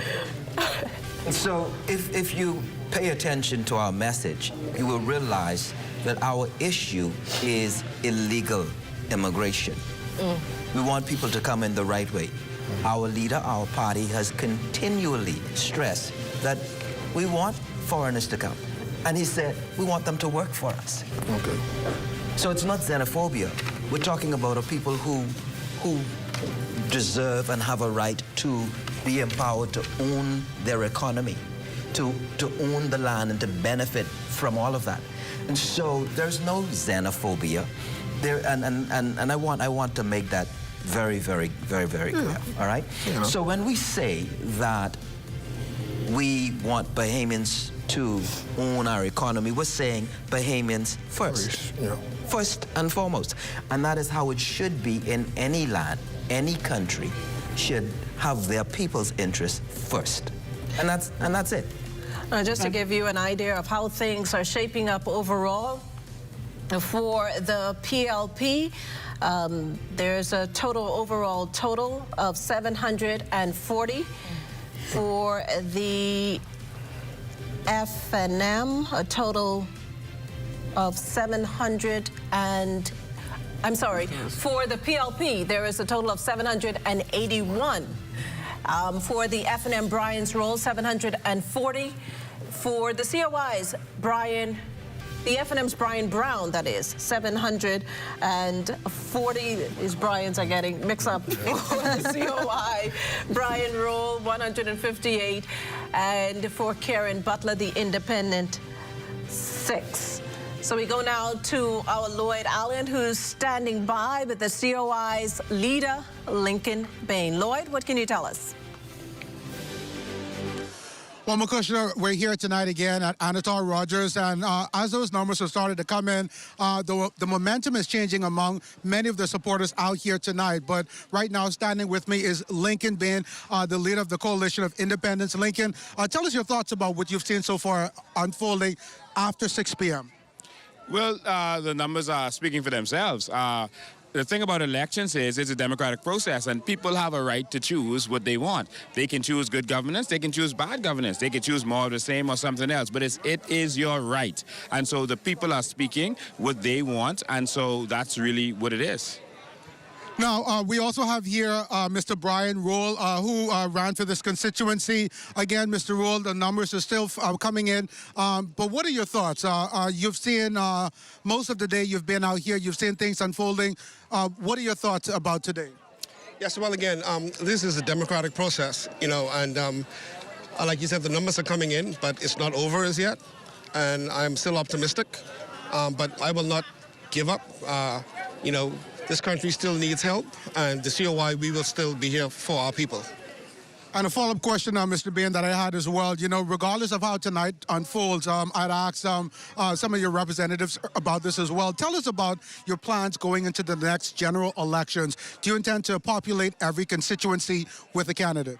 Yes, we have already almost populated almost every constituency with a candidate. We are going to start tomorrow getting ready for the general election. We are ready to take this. We believe that a lot of people chose not to vote in this election because they didn't see where it made sense, because the government would still be the government. But we believe that people will be ready for change at whenever they call the next general election. So we're going to be there, we're going to be ready. And in Golden Isles, our man is going to be there on the ground. And then, of course, this isn't your first round of this rodeo. You've taken part in a number of elections prior to. But based on how things are unfolding today, what do you think made the difference today? Well, I think that many people feel that they just want to vote in the general election, and so we're going to give them a chance to do that. We're going to be there. Elections are about giving people a choice. And so in the past, they didn't have a choice. They had to choose the better of the two evils. Now they have another choice that they can choose, and we're going to give them that choice in the general election. Well, of course, Makusha, that's some information developing here from the COI's camp. Again, as those numbers are coming in, they remain confident despite what happens tonight, but remaining hopeful leading into the country's next general election. So reporting here from Anatole, back to you guys in studio. Well, thanks, Lloyd. There you have it from the COI's leader, Lincoln Bain, and his candidate for the Golden Isles constituency, Brian Roll. I think all the numbers speaking for themselves. It seems Lincoln Bain already throwing in the towel, despite the fact that we have a few more polling divisions to go. And speaking of polling divisions, we have polling division 4 in.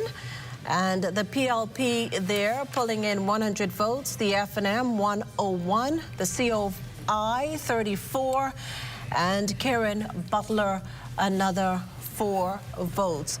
Mr. McQueen, for the COI, this based on how things are shaping up so far, where does the party go from here? Whether it wins, whether it loses, what happens at this point? I think, getting ready for a general election. I would think you're getting ready for a general election. You're going in it as confident as you did this election. And equally as confident as these two giants. Some call them the two dinosaurs. So if Brian Roll were to lose tonight, and like I said, he's trailing, but there are still some polling divisions to go. What happens next for Brian Roll, and what happens next for the COI? So let me first say that I don't know that Mr. Bain is throwing in the towel, but he is saying the numbers are speaking for themselves. That's yes. Just what it is. The numbers are showing Mr. Roll trailing. Whether the COI loses this, we still gain, because we gain the experience of it, and we come back better and stronger for a general election. You heard the leader said that we begin further preparations tomorrow. We've always been preparing for the general elections. Of course, the best case scenario would be for us to win, to come out on top. But whether we do that or not, we still win. We gain a greater experience, we gain more knowledge, we gain better exposure, and as we have done in the past, we look at that, we review, and we come back. We go now to the Parliamentary Commissioner, Harrison Thompson, with some more returns. Official results from polling division number 11. Polling division number 11, Brian Brown, FNM 102. Brian Brown, FNM 102. Butler, Independent 0. Butler, Independent 0. Pickstock, PLP 116. Pickstock, PLP 116. Roll, COI 27. Roll, COI 27. Polling division number 11, reporting in. Well, again, that was polling division number 11. And just in case you missed those numbers that just came in from the parliamentary commissioner, the FNM 102 votes, the independent 0 votes, PLP 116, and the COI 27 votes. And that puts Darren Pickstock winning polling division number 11 with 47% of the votes, Brian Brown at 102 with 42%, and Brian Roll in third place with 11% of the votes there. Now, Vaughn Miller's performance in the late Vaughn Miller's performance in the 2021 general election, votes received, Brian Brown gave him a good run for his money in that election. We see a similar thing happening here. We also have, well, now we have the overall results with Darren Pickstock at 997, Brian Brown 943 votes, the COI's 219 votes, and Karen Butler with 10. We now go back. These votes are coming in very quickly back to the parliamentary commissioner. Yes. Wow.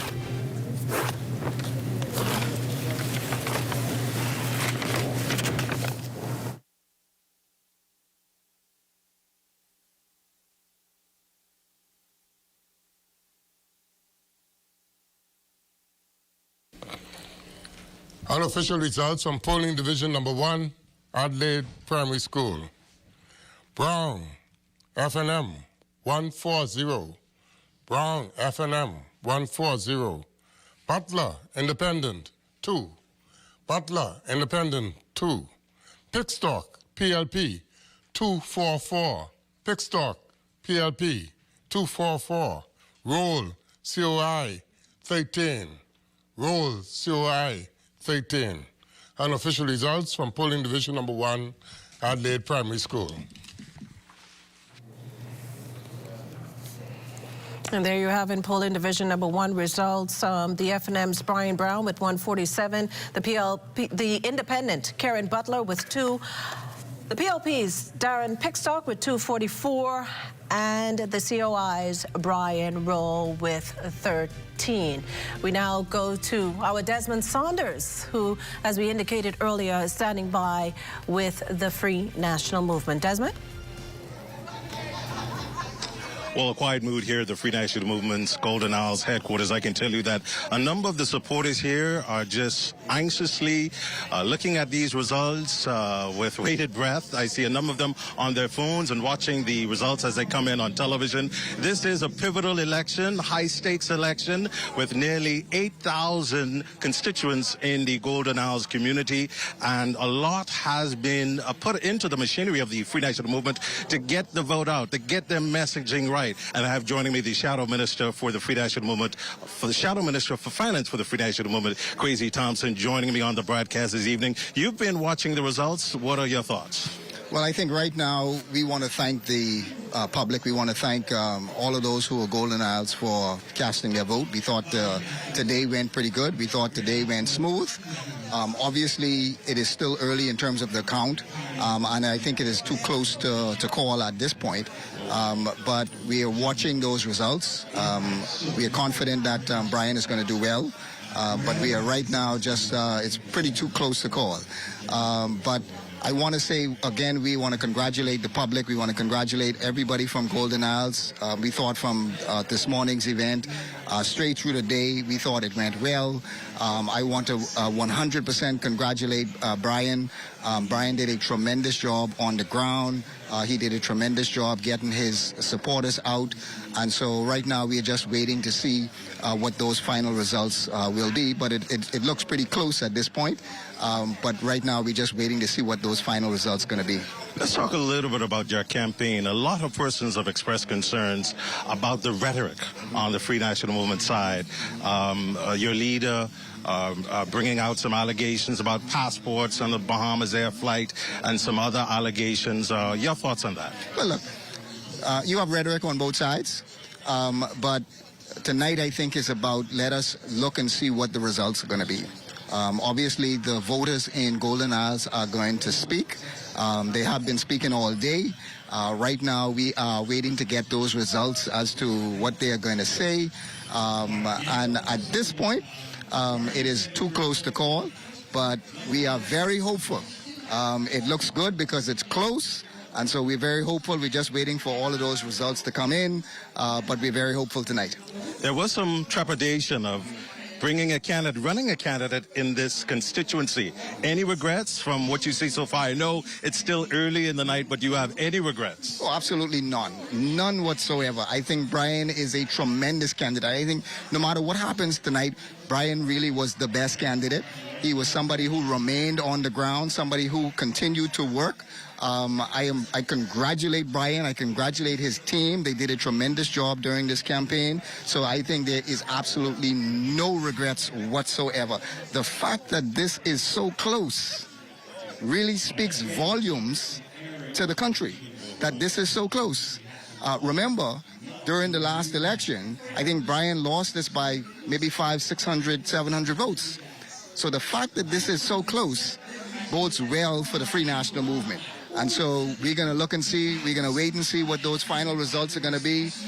We are very hopeful that Brian is going to do well tonight. We're hopeful that he's going to take us over that finish line ahead. And so we are, as I said, we're here. We're just waiting for those final results to come in, but we're very hopeful. Thank you very much, Shadow Minister for Finance for the Free National Movement, Kwesi Thompson, just monitoring the results like many other supporters here gathered here at the Golden Isles Free National Movement headquarters. I mean, you should see the visuals. I mean, people are actually just glued, glued to their phones and watching our broadcast on television for the results as they come in. And this is going to be a very interesting night. We hope sometime, hopefully by 10 o'clock, we should know who the winner of this seat is and who would be the Member of Parliament, incoming Member of Parliament for the Golden Isles constituency. But that's what's happening from my vantage point. Back to you guys in the studio.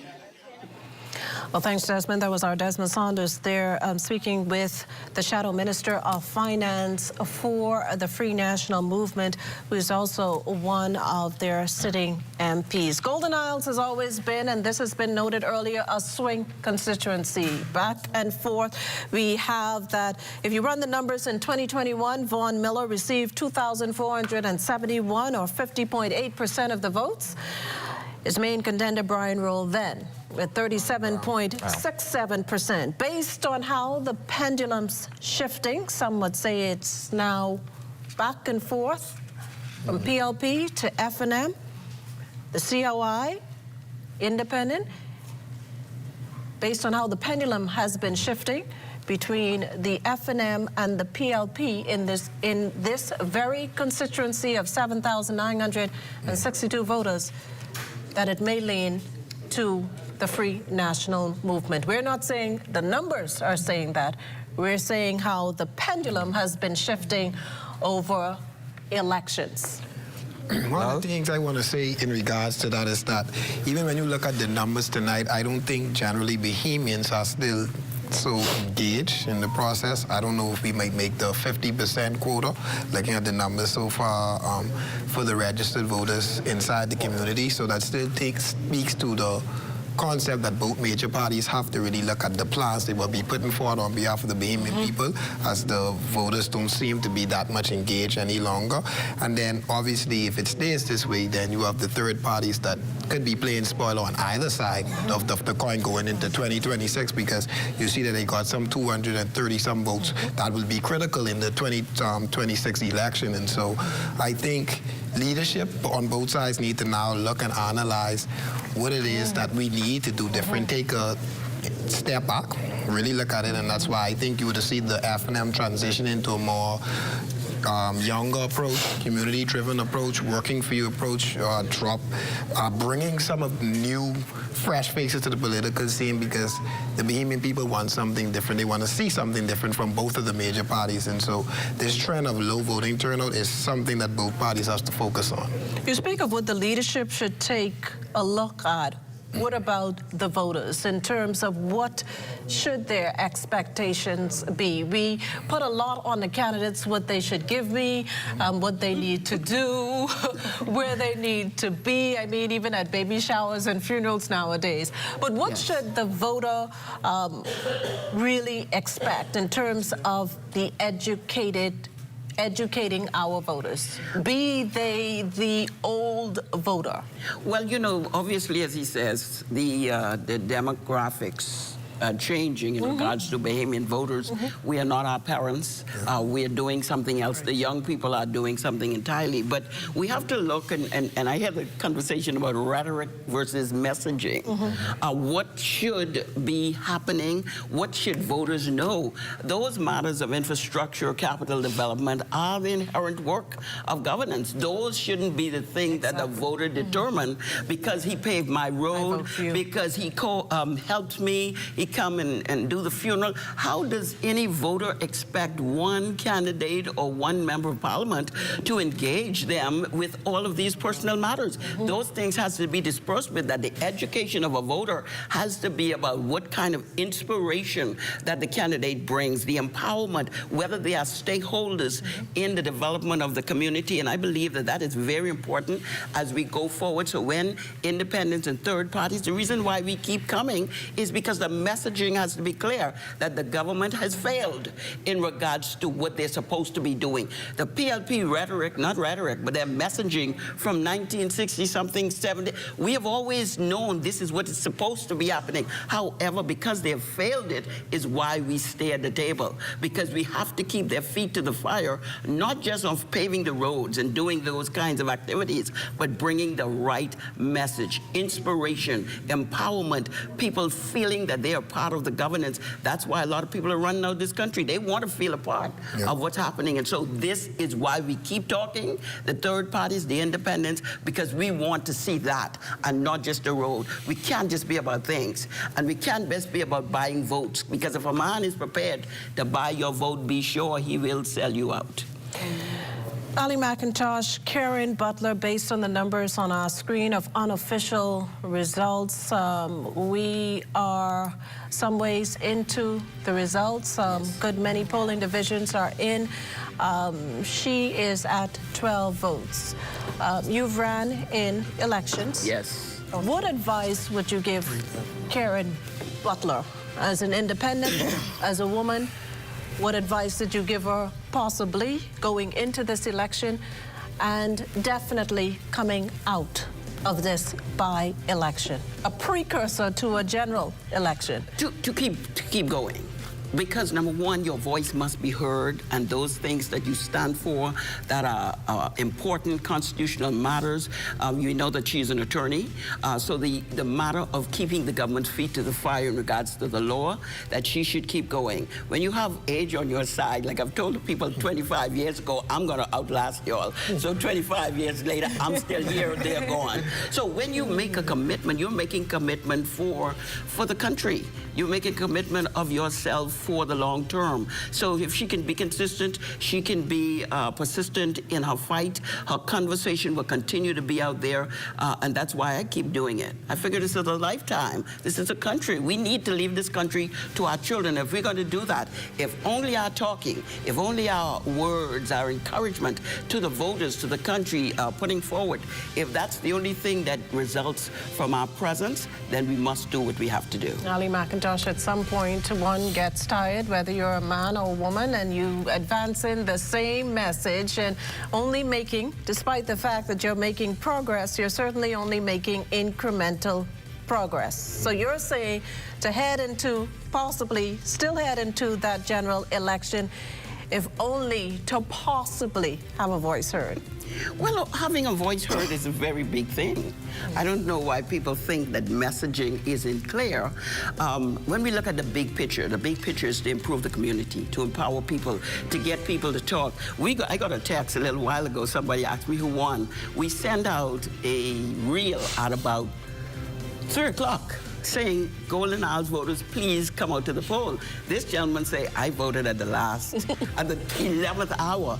So what means if we did not say that, he may not have gotten out. So that's important. I look at the glass half full, not half empty. So every influence, every impact that what I say or what we say as third parties independent, it has to make a difference. I look at the bigger picture. The bigger picture is improvement of the community and not just the votes. We want to win, of course. However, our input has to be part of the improvement, and we have to just thank God for the influence. Paul, I'll finish this with a scripture. Paul plants, Apollos water, but God gives the increase.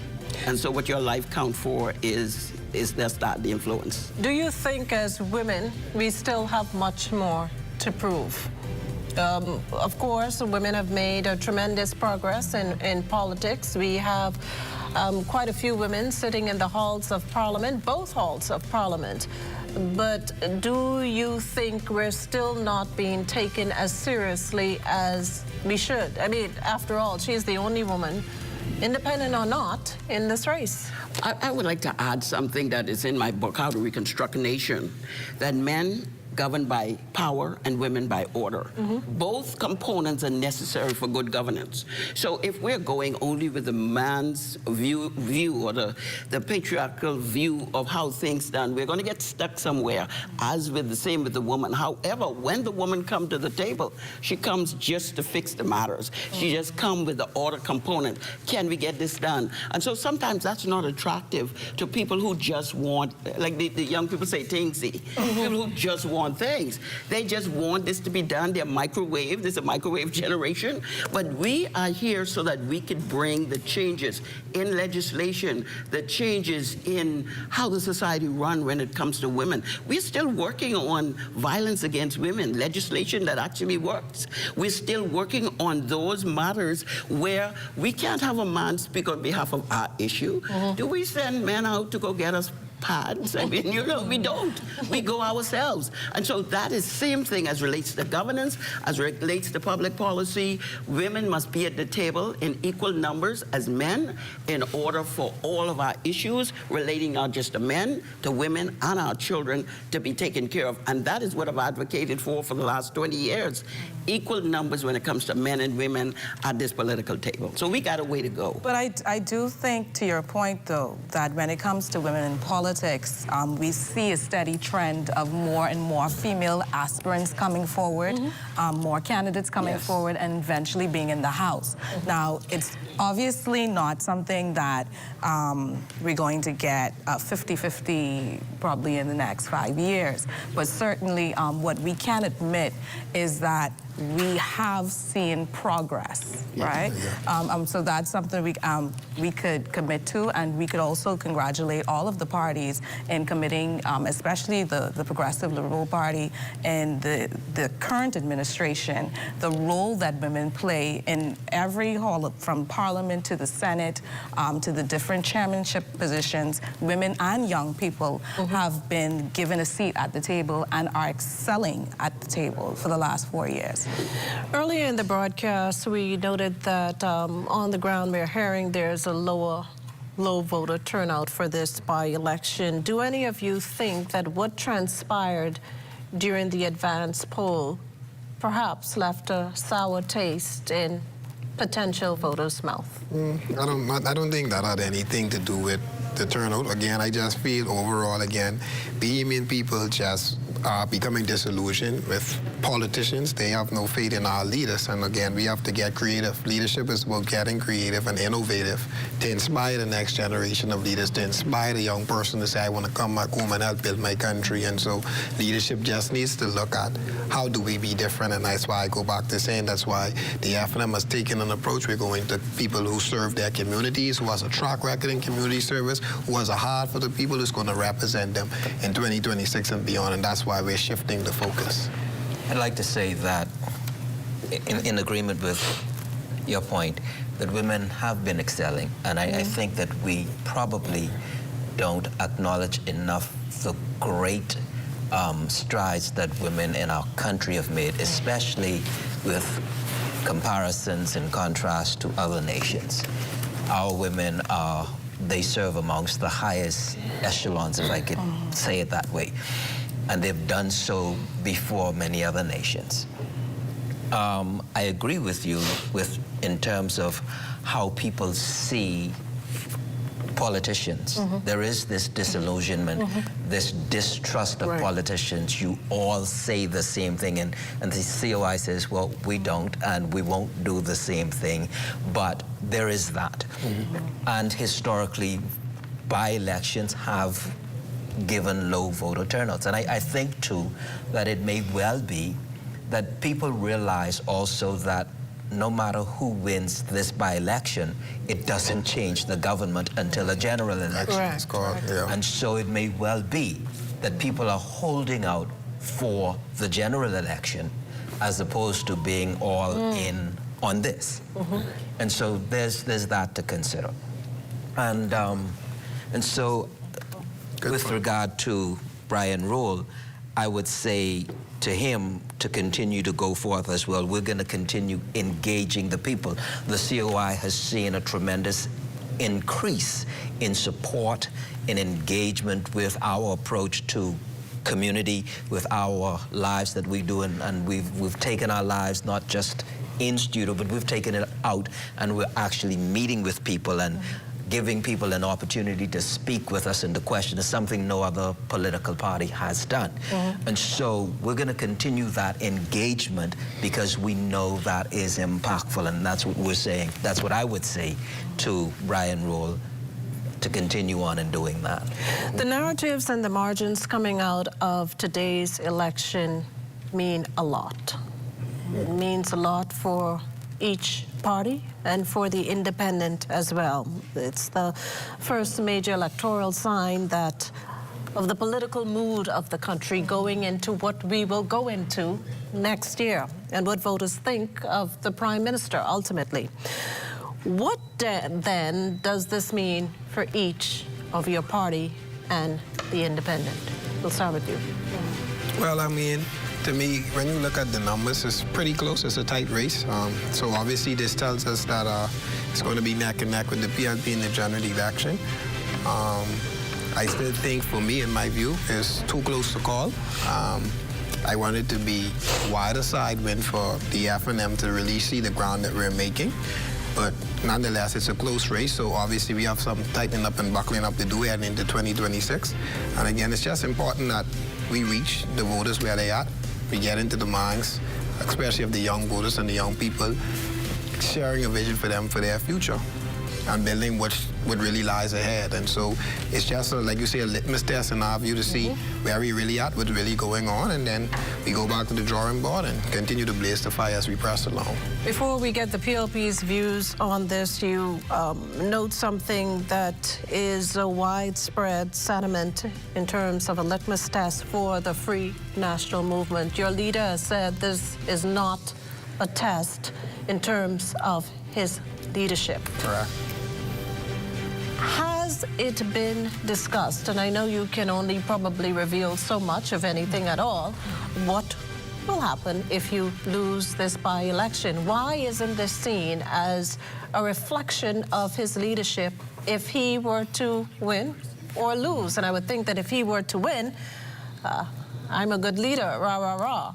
I don't think, not necessarily. Again, I don't think it would have been, I'm a good leader, rah, rah, rah. The FNM won, and we had a good candidate. It was about the candidate, Mr. Brian Brown, and so we would have been happy that, hey, our candidate, our man who was in there, he was successful, he won, and we're moving on because, like you say, we still have to focus on the 2026 election, and so the leader Pintard, he was in offering, but obviously heavy said that wear the crown. You have a lot of, I'll call them trolls or speculation about what happens, but at the end of the day, he's going to carry us into the 2026 election. Our Constitution is clear. We have convention every 2 years. We have already had our convention, and Michael Pintard will be leading us into the next general election. This would be, if your candidate were to lose, the second by-election that Michael Pintard would have lost. Yes. And you know that Michael Pintard isn't offering himself, but I would think that in terms of checks and balances and going down the list, he would be fine with the candidate you put forth. So some responsibility has to rest on his shoulders. Definitely, that's why I said heavy is the head that wears the crown. As a leader, you have to take the good with the bad. Okay, so yes, again, we were unsuccessful, but when you look at the numbers, it shows that we made major inroads, despite the fact of the low turnout population. So far, we've made major inroads in terms of the tightness of the election. And so again, the end of the day, it wasn't no discussion held. I can say that because I'm a vice chairman. I said at the executive level, we didn't discuss nothing to do with leadership. Our Constitution is clear as to who the leader would be. And again, based off the Constitution of the Free National Movement, Michael Pintard will lead the FNM into the 2026 general election. Well, before we hear the PLP's views, we're going to take a quick break. You're watching the Golden Isles by-election here on the ZNS Network. Stay with us. Oh, that's a break.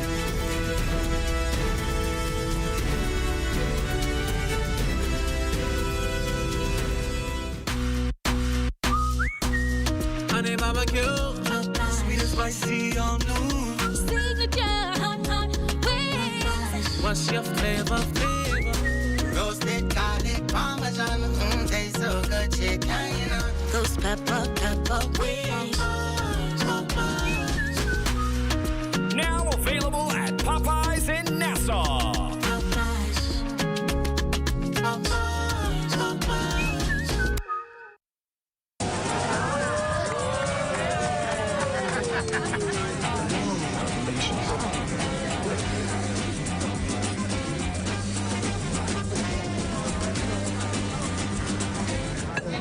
Diet-friendly special.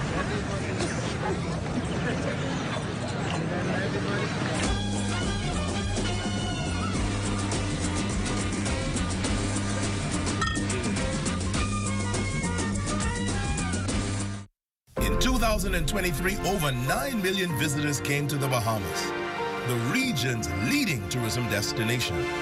That's why tourism is everyone's business. Paradise is not only found in Nassau, but throughout our 16 island destinations. That's why tourism is everyone's business. Over 400,000 Bahamians depend on our tourism-driven economy. That is why tourism is everyone's business. It's the passing on of our traditions and our cultural heritage to the next generation. That's why tourism is everyone's business. Tourism is everyone's business.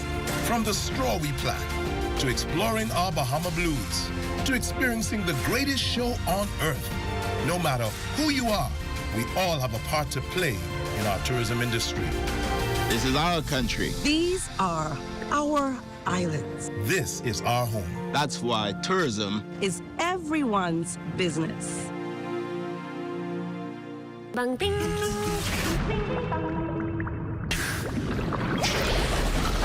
Ding bang ding. Ding ding bang. Bang bang bang. Ding bang ding.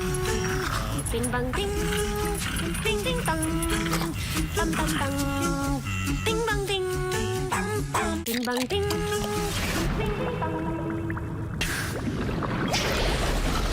Ding bang ding. Ding ding bang.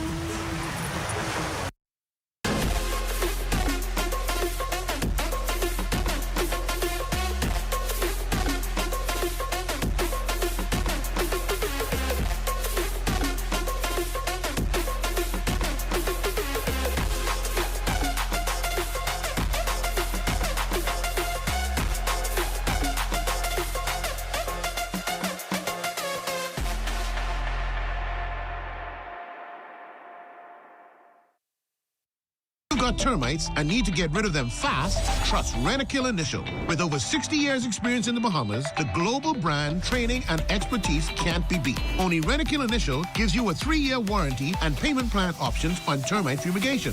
No one can match the range of treatments we offer, such as fumigation, pre-construction treatments, termite monitoring, and more. No matter where you are in the Bahamas, we will come to you. When it comes to complete termite eradication, there's only one name, Rentokil Initial.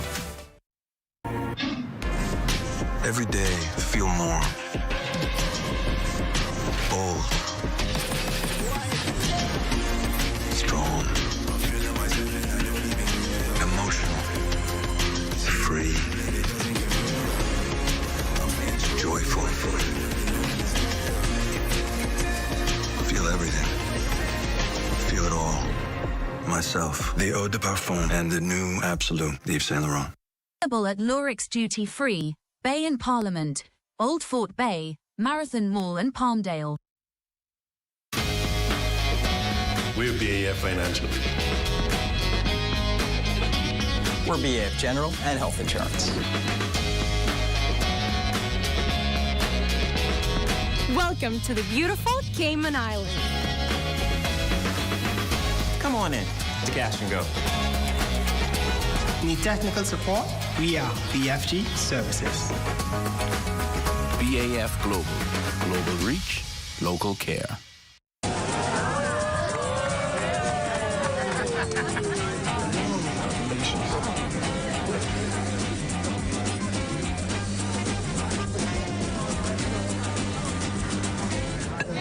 Diet-friendly special.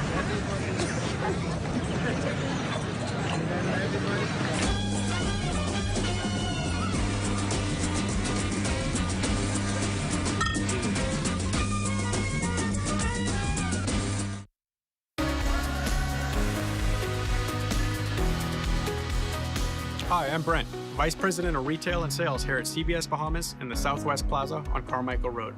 If you haven't shopped with us before, please give us a chance. We pride ourselves on terrific customer service.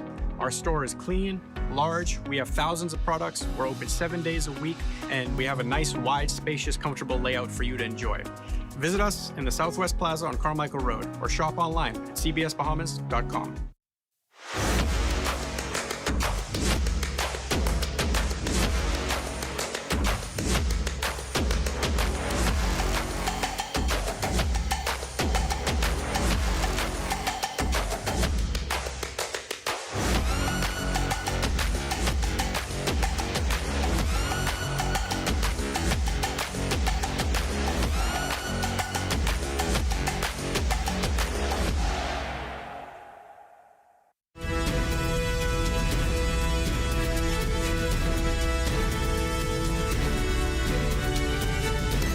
You're looking at live shots there of activities outside of the Progressive Liberal Party's headquarters.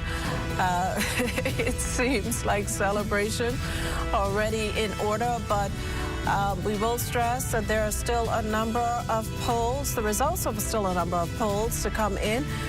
We see some people already celebrated, as I said, quite a gathering there at the Progressive Liberal Party's headquarters. But like we said, we still have not gotten quite a few polls in, and that includes 6A, polling division 6A.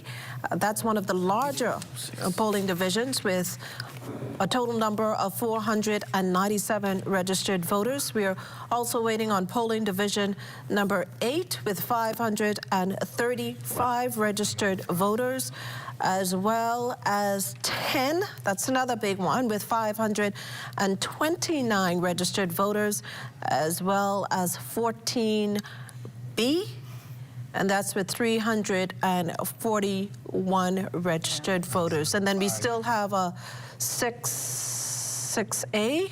No, number 5. Number 5.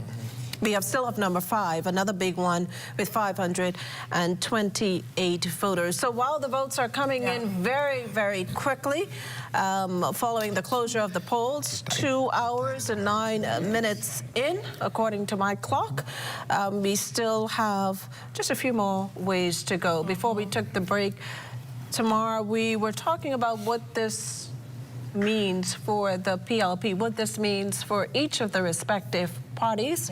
A win for the PLP, of course, would be, I guess, an indication that they're, I wouldn't say safe and sound, but their message still resonates with the people. That's how political parties look at things of this sort. Expand on that for us in terms of what this means for the leadership of the Progressive Liberal Party. Darren Pickstock, we all know, only had weeks on the ground. And so we're not saying that he had to definitely work harder than the others, but this by-election was a snap one. No, it certainly was a snap one, and I wouldn't use the term safe and sound, but I would really say that the work continues, right? And that has always been the PLP's messaging. Whether it is in our favor, it's not in our favor, come the next day, the work continues for the residents. And to your question, when it comes to Golden Isles, like we would have said earlier, it has been one of those seats that swung left to right when it comes to the pendulum. But I do believe that in this particular by-election, that Golden Isles will reaffirm their confidence in the PLP and also reaffirm what they have seen the PLP done over the last 4 years. So I think that's what, at the core of it, what it means for the PLP, especially in this by-election, that of course they do have confidence in our government. They trust our leadership and the mandate that we have been carrying out for the last 4 years, and also that they know that they are safe with a government that not only has the right messaging, but willing to deliver the results. Well, this is certainly not a two-man race. We have 4 candidates in the race. So, COI, what are you saying about how things look? Again, currently the numbers are saying what they are saying, but we only have a few more to go. We only have a few more to go. We're not where we were an hour or so ago. Yeah, I will say, though, that for us, as I indicated earlier, we win no matter how this goes. That's true. We still come out ahead, further ahead than where we have been. I will also say that a by-election can be, but it's not necessarily a harbinger or a precursor to how a general election is going to go. And I'm sure that the Progressive Liberal Party would come in confident, because since 1971, there's only been 11, well, this is the 12th by-election, and they have won 8 of those previous ones. And so they would have come in with high confidence, but we know from 2012 North Abaco and 2023 West Grand Bahama and Bimini that situations like this don't necessarily prove to be safe. And so the general election coming up can go in any direction. And we have strong candidates. Ali McIntosh, we're talking about we're going to switch a bit to talk about the changing face of the voters, so to speak. This generation coming up, the first-time voter. And we're not talking about those who sat home and did not vote and are about 40 years old or even 25, but those who will be turning 18 when the general election is called and are eligible to vote. Do you see them still going with one or the other? Or do you see them, even if that were the case, saying, well, you're going to earn a right to have me counted among your voters or supporters? Makushla, I think that is where young people will be, because of the fact that, and the Bahamas Constitution Party really, in its quest to bring the kind of empowerment, is that like a mother who says to their child, I want you to be whatever it is that you want to be. My mother was like that. She empowered us to be whatever. She couldn't send us to college, but she made us read so that we can come to that place of finding the world and finding what we want to be. And so I think young people need is going to want the parties or the government to actually allow them to self-actualize, come to that point. Young people are discovering new ideas, new careers, new inventions, and they want to be able to develop that. Part of what the work of government is to legislate and provide opportunity for young people to succeed in their country. We don't want young people running out of the country. We want them here. And if they're going to vote for us, they're going to vote for us based on whether we're prepared to allow them to develop not only the things that they want to do, but their intelligence, their values, all of that they bring to the table. Our parents who said, we voted for the PLP, we born a PLP, we're going to die a PLP, that will not happen. And so we see young people wanting to do more, and we must give them that. And so this new generation of voters will not just go with the rhetoric of the PLP and the FNM. They want more than that. And we want to be able to push that idea so that young people will become all that they want to become and all that we need them to become to develop the nation. Denari Rowe, we see our MPs, we call on them for any and everything. Off camera, Tamar and Ali McIntosh and myself were having this discussion in terms of the demands made on the MP. Well, actually, they were making that, saying that to me. Yes. I countered in saying, that's the monster we've created. Yeah. Is there a way for us to move away from that and still, let's say, get your vote? Or will it take a substantial amount of time to change the minds or the culture of our voters? Yeah, I think that's a double-edged sword. I do agree with everything Ali said in regards to the young people and their voices being heard. I know I heard Tamar, and I gotta say this because she mentioned progress that this government is making. But if the PLP is successful tonight and they was to do golden hours like how they did the West Grand Bahama and Bimini constituency, which they sell all these streams and did absolutely nothing, I could guarantee you the young people, I could guarantee you the young people would not allow them to get away with doing the same thing if they was to be successful, because they would hold them accountable. We're gonna hold you to that, and we're gonna go to Corval Piper, who again is on the ground at the PLP headquarters with the PLP's Latrell Ramming. And Makushla, the focus point has now shifted from the Anatole Rogers polling station here to the Progressive Liberal Party's Golden Isles constituency, where PLP supporters appear ready for a celebration tonight. Now, this race still, by the numbers, appears to be too close to call. I'm joined by Latrell Ramming, who is the Director of Communications at the Office of the Prime Minister. And Latrell, let me start by asking you, is a win just a win, or does the closeness of this race tell you something tonight? I think one of the things that we take into consideration is that Brian had a 15 years head start over the PLP's candidate. He's been in the constituency for 41 days, and that's a lot to take into consideration.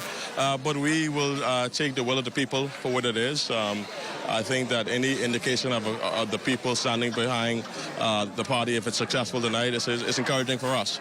We know that this is going to be a very competitive race, and hopefully by the end of the night, the people of Golden Isles would give Darren a chance.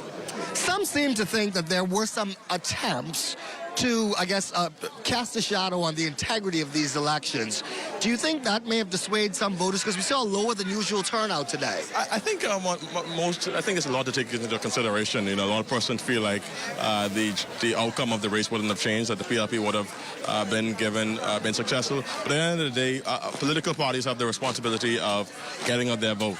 The FNM have that responsibility, the PLP have that responsibility, and making a case for progress for the Bahamian people. Based on that, and at the conclusion of that argument, the people ultimately decide who they want to go with. A win will say a lot, but a loss tonight will tell a whole lot more. So what would you take away from a PLP victory tonight? What message did you get from voters? I think we won't overanalyze it. I think that we are humble. Government will be humbled by the success of it. We'll see it as a sign of voters wanting to progress with the party. But at the same time, we know there's a lot of work to do. We know that we have to continue to make a case for progress for every single Bahamian, and to really to say what the government has done and accomplished over the last 4 years. You know a lot. Any truth to what the former Prime Minister and former leader of the Free National Movement suggests? A win for the PLP tonight would mean an election could come by as early as the first quarter of 2026. I think my boss spoke to that question, and only one man have the answer to that as well. Ladre, thank you very much. And so, as I said, if the momentum holds tonight, the PLP expects to walk away with a victory. The PLP supporters are out in full force here at the PLP's Golden Isles constituency, and so they are waiting. They're watching the coverage throughout. We have heard them yelling and cheering tonight, so they seem to be very enthusiastic, expecting a victory. Some people have already said tonight, this place will be called Club Golden Isles because they are expecting a party that will go well into the night and perhaps early into the morning.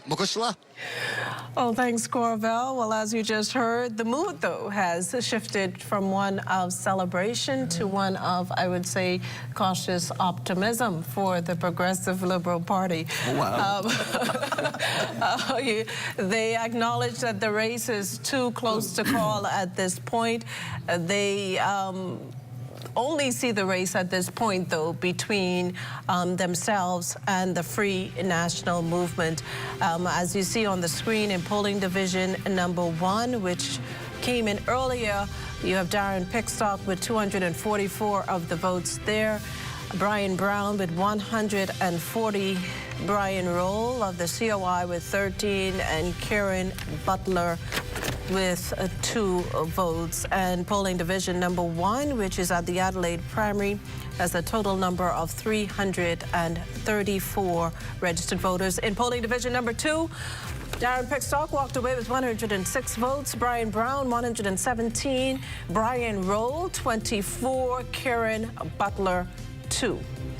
And so Darren Pickstock, Brian Brown rather, the winner there in that polling division. Polling division number 3, Darren Pickstock 117, Brian Brown 123, Brian Roll 20, and Kieran Butler 0 votes. Brian Brown again the winner in polling division number 3. In polling division number 4, if you stick with us, Darren Pickstock 100 votes, Brian Brown 101, that's just a smidgen. Brian Roll 34, Kieran Butler 4.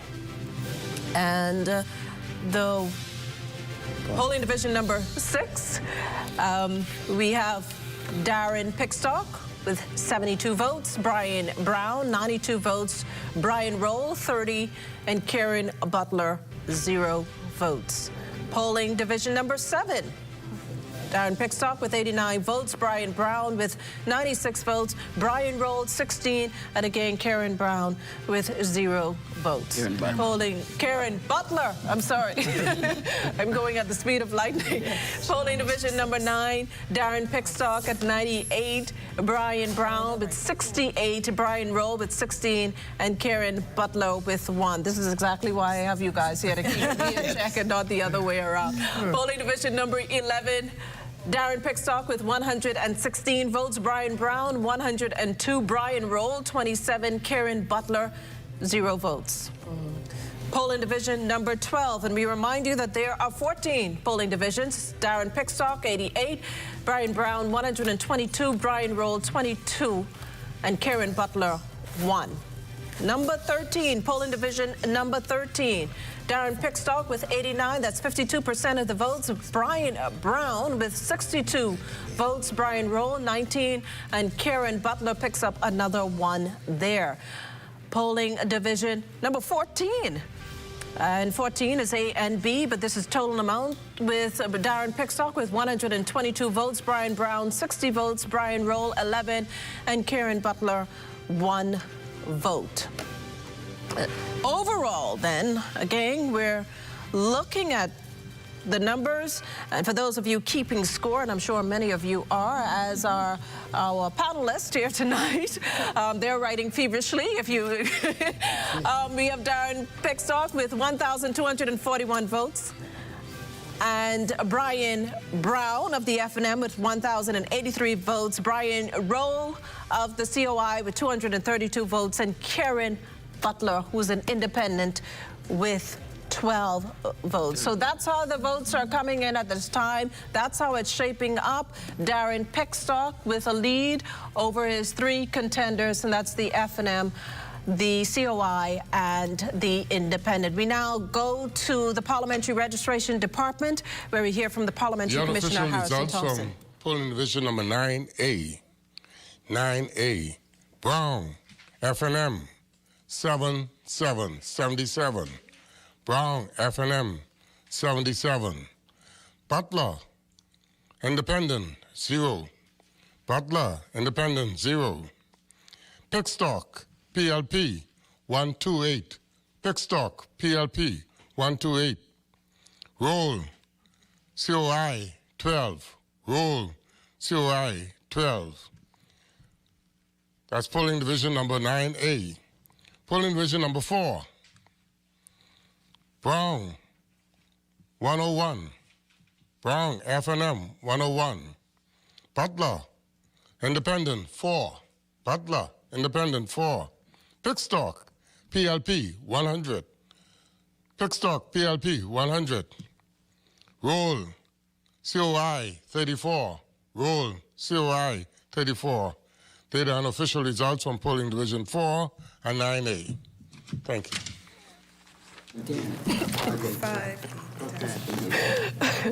Well, we just heard from the Parliamentary Commissioner there, Harrison Thompson, who gave us the latest numbers coming out of polling division 9A at Adelaide Primary, where there is a total of 413 votes.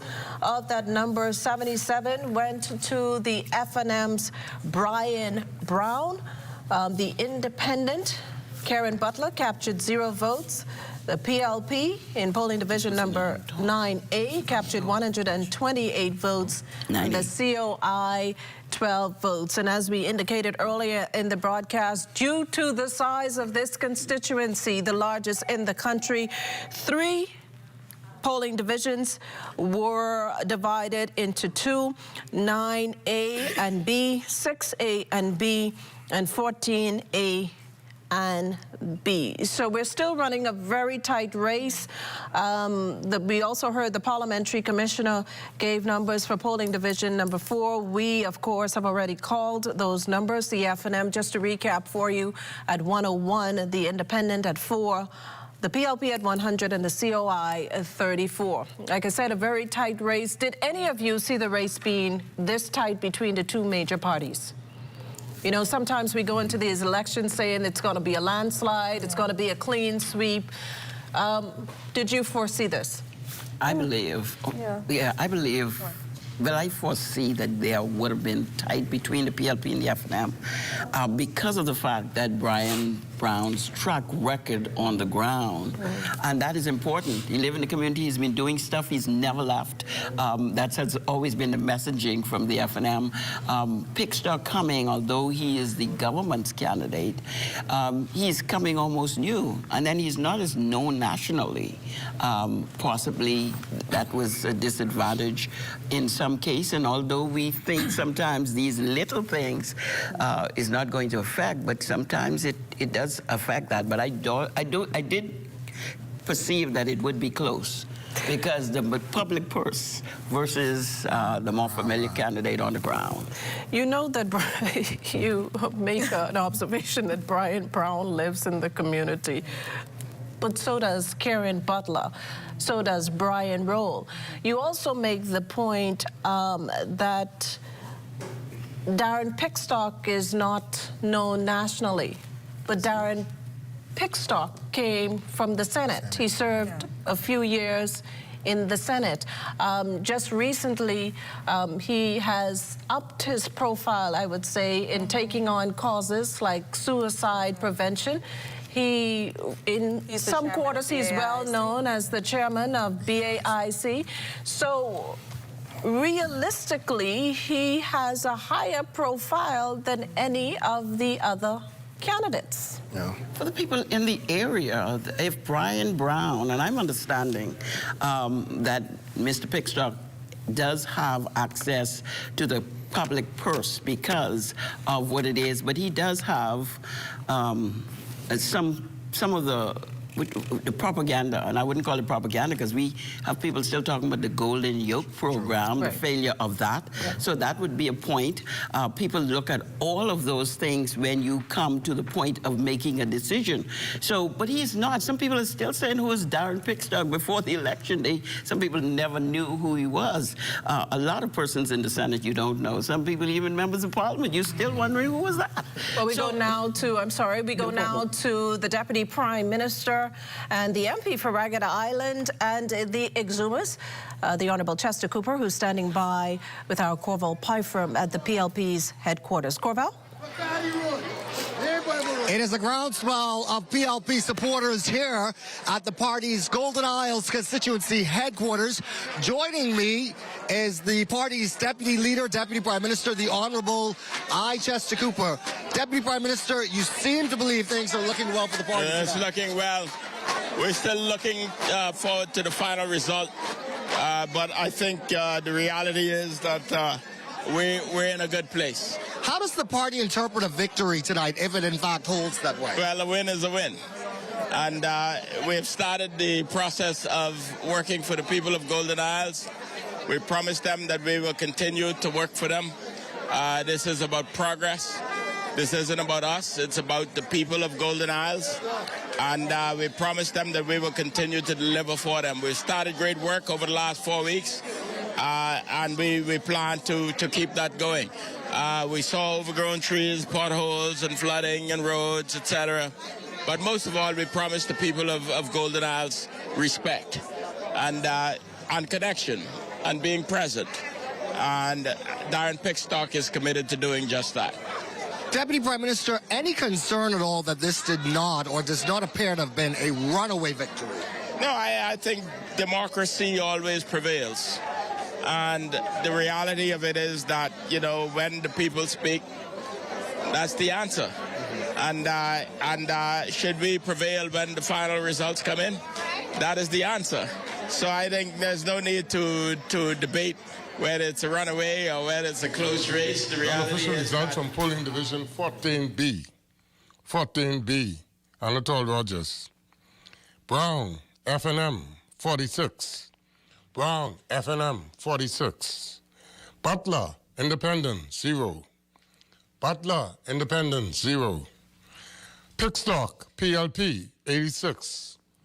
Pickstock, PLP, 86. Roll, COI, 17. Roll, COI, 17. That's the unofficial results from polling division 14B. Well, there you have it, 14B results, the results of polling division 14B. We're going to go back now to our Corval Pyfrom, Pickstock will the not PLP. let the people of Golden Isles down should he be successful once the official results are declared. DPM, some commentary has been given to what people consider to be low voter turnout this go-around. And I wonder if your view is that this had anything to do with those attempts at casting a shadow on the integrity of the election No, process. I don't think anybody takes Pintard or the FNM seriously, quite frankly. I think over the next few days, we're going to have the opportunity to do appropriate analysis of the entire polling division, and we will constituency, polling division by polling division, and we'll make the determination as to what that means. But, you know, it has very little to do with Pintard and the FNM. You know, when you spew unsubstantiated claims, people are offended by that. It looks like politicking. And Bahamian people have gotten used to that. They're not into it. And I believe, you know, the lesson for him tonight is that, you know, you gotta show maturity in politics.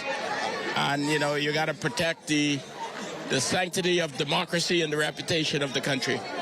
We also have joining us the Member of Parliament for the Centreville constituency and Minister of Agriculture and Marine Resources, Jomo Campbell, who's also a first-timer, but so now you get to lend a helping hand to MP-elect Pickstock. and it was certainly a pleasure to do that. We were able to find out that some of the same concerns we have in Centerville are similar to the concerns in Golden Isles, and so, you know, it was a pleasure to walk shoulder to shoulder with the MP-elect for Golden Isles, because we don't just want to build constituencies in silo, we want to build a nation. And so this is a victory party tonight. Well, it certainly is, and it's a victory party really for the people of Golden Isles, because this is their election, this is their results, and we're here to celebrate their choice at the polls today. And it's just now a call to polling action. division number 8. Polling division number 8, Anatole Rogers High School. Brown, FNM, 67. Brown, FNM, 67. Butler, Independent, 0. Butler, Independent, 0. Pickstock, PLP, 109. Pickstock, PLP, 109. Roll, COI, 23. Roll, COI, 23. They are the unofficial results from polling division number 8. Well, as you just heard, the results of polling division number 8, with the FNM capturing 67 of those votes, the Independent 0, Karen Butler, the PLP's Darren Pickstock 109, and the COI's 23, which is quite alarming because polling division number 8 is one of the larger polling divisions with 535 total voters. So voter turnout in that polling division was considerably low. Yeah, only barely 200. But we're going to take a look now at what the DPM just said in terms of no one takes Pintard seriously. It was quite a jab to the FNM. And a well-deserved one, right? Quite a jab. For those of you who can't hear, Tamar is saying it was quite a well-deserved jab. Yeah. I'm giving you an opportunity to perhaps defend your leader. Listen, like I said earlier on the show from the onset, one of the reasons I wanted to ensure, or we wanted to ensure, that Brian Brown was successful in this by-election. It's like I said earlier, the PLP needs a humbling. They on this high horse, they gloat. Every time you raise facts and try to hold them accountable, they feel like, oh, you speak grandstanding simply because he's author. So they play on the fact that he's an author, he's a creative. They use that as this narrative that he can't be taken seriously. So they don't view him in a serious light, like it's obviously displayed, and that's one of the reasons why I was saying that the PLP needs to be in check, because now the more they win, the more they will continue, and they wouldn't see nothing wrong with the way they conduct themselves as leaders. So that was one of the reasons why I said, and like you could see the DPM, who's the second man in charge of the PLP, just publicly displayed that. So it goes to show that I was on to something when I was looking for them to be humble. No, but I have to respond to you here, especially to the DPM's point. The fact remains that the reason why he is saying what he's saying, that Michael Pintard cannot be taken seriously, is because we've also seen on the rally stage that he does not take people seriously. And he also puts out rhetorics as opposed to messaging. And I mean, he's just far removed from facts and the truth. We're still trying to see what's happening down south, but it's certainly not a bag of pasta. Well, we're going back to the parliamentary commissioner. The unofficial results from polling division number 5. Polling division number 5. Brown, FNM, 139. Brown, FNM, 139. Butler, Independent, 1. Butler, Independent, 1. Pickstock, PLP, 124. Pickstock, PLP, 124. Roll, COI, 19. Roll, COI, 19. That is the unofficial results from polling division number 5. Well, again, that was one of the bigger polling divisions in the Golden Isles constituency at Adelaide Primary, a total number of 528 registered voters in that constituency. Yet the numbers pulling in: the FNM 139, Independent Karen Butler 1, the PLP 124, and the COI 19. And so you have Brian Brown there winning that polling division with 49% of the votes to Darren Pickstock's 44% of the votes. The Deputy Prime Minister just a few minutes ago said a win is a win. But like I asked earlier, did you see the race this tight? A win may be a win, but it feels mighty good to have a landslide. Yeah. But I honestly expected Brian to win. I actually expected Brian to win. So we're waiting on, 2 more polling divisions. Hopefully he can make down about 200 and something. So hopefully it depends on how those numbers was. And I had him to win by about 200 or 300. So that might have been a landslide. And then to put gravy on it, we could go 2-1, make 500. But you know, I'll bring attention to the fact, Denario Roll, you're already speaking in the past tense. Without your leader leading. You're already conceding, but we're going to go back to the parliamentary registration department. So I wanted him handsome post.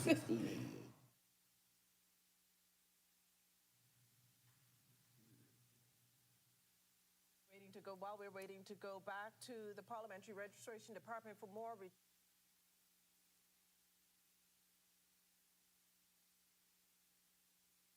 The unofficial results from polling division number 6A, Anatole Rogers High School. Brown, FNM, 99. Brown, FNM, 99. Butler, Independent, 0. Butler, Independent, 0. Pickstock, PLP, 77. Pickstock, PLP, 77. Roll, COI, 18. Roll, COI, 18. That concludes polling division number 6A. There's one more polling station to report tonight, and then we'll have the unofficial results.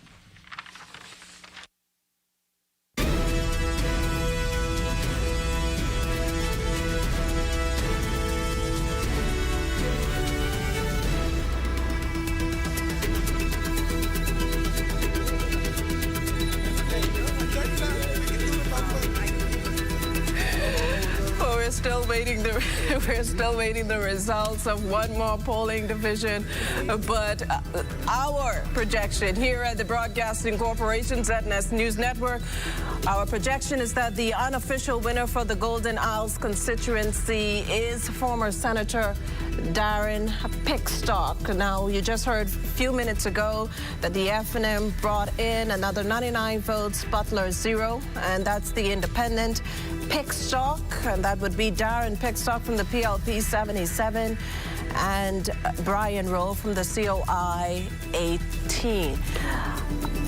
So there you have it. We're still waiting on that one polling division, and as you can see on the screen, the Progressive Liberal Party is back in celebratory mode, as is Tamara Moss here on our panel. So she too is already celebrating. And I would think that once that those final results of that last polling division come in, then they'd really kick it up in high gear. Denari, do you now concede? Do you think it's safe? It's safe. I'd be honest with you, and I'd be politically correct. Do you think it's safe to concede that the official opposition, the Free National Movement, has lost this one? Based off the trajectory and looking at the numbers, I think from what I could see, my phone is dead, but what I could see, I think it's safe to say that we came up just a bit, just a tad bit short on the election. And if so, I would like to congratulate the newest member of Parliament, the MP-elect Darren Pickstock, on a successful election. I wish him all the best, and I just hope, like I said earlier, that the government doesn't do what they did to the people in West Bramham and Bimini. One of the things we're going to make sure to do is hold them in account for everything that they say, and I'll just make sure, keep his feet to the fire in regards to what it is that he set out to achieve on behalf of the people of Golden Isles, and I really want to see if he'll do just that. Denari, that was a lot of words just to say yes. we agree that the PLP, this one is for the PLP. Well, I'll just want to correct you right there. This win is not for the PLP. This win is for the constituents of voter Golden Isles. And what I'd like to say is, knowing the now Member of Parliament for Golden Isles, Mr. Pickstock, personally, he is committed to giving day one results and continuing the work he has started in Golden Isles. So as you can see, I'm smiling from ear to ear, and I'm ecstatic. But like Latre would have said in the commentary, we are certainly humbled by this success, and we will be beginning the work and continuing the work from day one. I think a little birdie spoke into Mars Moss and told her that officially that Mr. Darren Pickstock has won. She's speaking in extreme. But the numbers are clear at this point. As you can see on our screen, Darren Pickstock, 1,765 votes. Brian Brown from the FNM, 1,511. Brian Roll from the COI, 321, and Karen Butler, 13. And just a reminder, there's still one more polling division to go, but as you saw on our screen from the footage we captured, the opposition is already in celebratory mode. The government is. We in celebrating. I'm sorry. The Progressive Liberal Party. I told you you're here. The Progressive Liberal Party is already in celebratory mode, and as we heard our Corval Pyfrom said, once they're declared the official winner, they will rename the Golden Isles headquarters the Golden Isles Club. One of the things I take note too of Makushla, to the independence point, and in terms of voices being heard and the impact that they make, mind you how small it is. In this particular by-election, if you add the two independent votes together, that's 334. And so if you give Brian about 200, that he would have been right there. So the small voices actually do matter when you look at these. Almost doesn't count, though, Ro. I'm just saying. Let me just say there's just one independent. Yes, it's just one independent. We have three parties. The third party and the independent, if you look at the numbers, the COI was a good spoiler, I would call it, in this one. So that's something to pay attention to as we move forward as well, on both sides, not just the FNM. FNM and PLP has to pay attention to the COI and what their candidates are able to achieve. I was about to make that point. Because they are making grounds in terms of numbers that could actually impact an election. Stephen McQueen, speak to the fact that, you know, just to piggyback of what Denari is saying, 321 votes. We haven't seen that in a long time from, I don't know if ever, from a third party. So that speaks volumes to the impact they have had in this by-election, and it may very well be a mirror image of what they can do or will do in the general election. I think that's very possible. People are paying more and more attention to the COI, whether that's on social media, especially the younger generation. A lot of the older persons are also paying attention, and so we have a strong mix of supporters across all age groups and growing quickly. So come 2026 for the general election, as we continue to push our message and not rhetoric, we continue to push our message of empowerment from natural resources and more. We believe that people are seeing the possibility of that and are buying into the truth of that. I will say this other thing, that the people have spoken tonight for Golden Isles, and we respect that. They have a right to exercise their democratic right. We respect that, and we want to say that we look forward to going forward, to moving on in the general election. But we also do not wish for anyone to be deceived by the deputy leader has made a powerful statement that they have now begun to work for the people of Golden Isles. Operative word, now begun. And so this is something that we've been saying all along, that they have been neglected, and we don't want them to be deceived for an upcoming 2026 general election, because these things should have been done for years. as Ali quite readily pointed out earlier. So, again, the numbers speak, the people have spoken, and we respect that. And the work continues. It won't begin. It continues. We'll see. I'm going to piggyback of what Mr. McQueen said in terms of he was pulling from what you said in terms of work have begun. You changed that to continues. What lessons do you think the PLP, both the PLP and the FNM, can take from what happened tonight, how things shaped up? What is there to pull from the advanced poll, from the actual by-election? We begin with you. Yeah, so for the PLP, I do believe there still is a lesson in the win that we experienced tonight, that although they have, you know, for lack of a better word right now, rewarded the PLP and basically placed emphasis on the fact that they see that the last 4 years the PLP has been doing the work and will continue to do the work. You know, at the end of the day, when you knock from door to door, there's still a lot of concerns there from the constituents of Golden Isles, and not everything is solved in a 4-year time. Right. But we are also confident now, looking forward for a general election, that the PLP will be given an opportunity to continue the work. So I do believe that the PLP, and I've emphasized this throughout the night, that we have been the administration that has been doing the work from day one. But again, it's all about still staying relevant on the ground, committed to the constituents, hearing the concerns of the constituents, and not just copying and pasting plans from manifestos, but to ensure that they are fit for purpose in any constituency that we contest in the general election. Denari? Well, for me, I think we would have already done some of the work we needed to do exactly. I mean, especially as it relates to moving forward as we get into the general election. Like I said, strategically, we would have already started to offer different leadership, bring new faces to the political arena, because we know that the voter apathy, and we know Bahamians now are becoming disillusioned with politicians. So we're trying to change the concept of leadership, and we've already begun to do that with the outrolling of some of our candidates already. But a key takeaway, and I'll just reiterate it again, is still that we pay attention to, again, the COI, their messaging, and obviously they are gaining traction, because a lot of Bahamians are paying attention, and it could prove detrimental again to either side.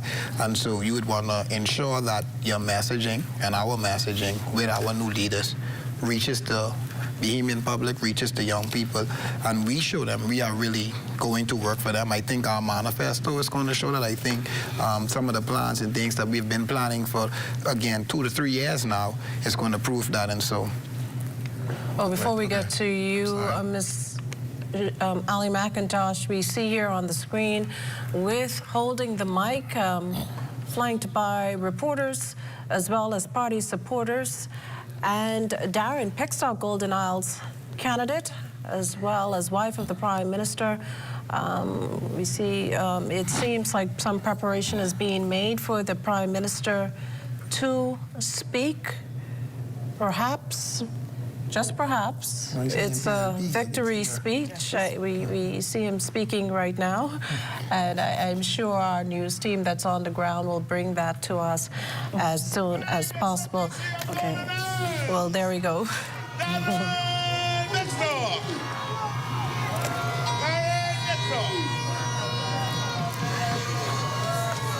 We now go to the Prime Minister. We now go to Darren Pickstock. I would think his victory speech from the Golden Isles constituency.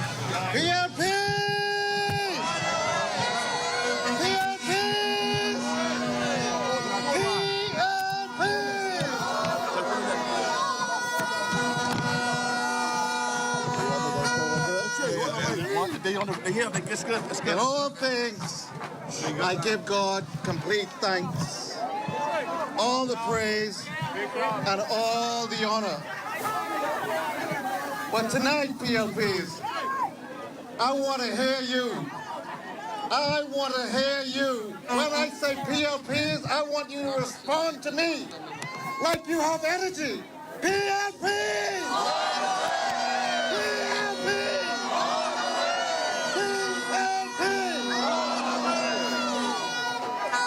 Thank you. Tonight, my heart is full. You gave me a chance. You opened your doors, Golden Isles, your yards, your living rooms, and your lives, Golden Isles. For this, I say thank you. You trusted me with something precious, Golden Isles, your hopes for this community. I thank you. You've trusted me with your beliefs that we can build something better together. And we are going to do just that. My PLP family join me in taking a moment to remember the late Vaughn Miller. If I can have a moment of silence, and if you can join me to remember our fallen comrade, the late Vaughn Miller.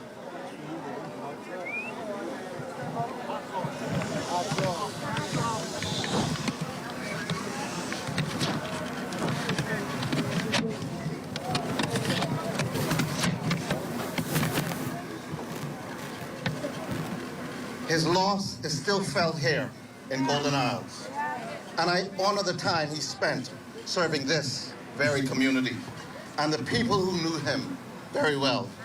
My thoughts and prayers are with his family, and I pray that they continue to find strength and comfort. Thank you, Golden Isles. Thank you, Golden Isles, for lifting me up. Thank you, Golden Isles, for seeing me. When I walked through these streets, I met parents doing all they can to give their children a fair start. I met elders who thought and who have held this community together through quiet strength. I met young people searching for opportunity. And in every home, in every corner, I felt the same message. Stay close to us.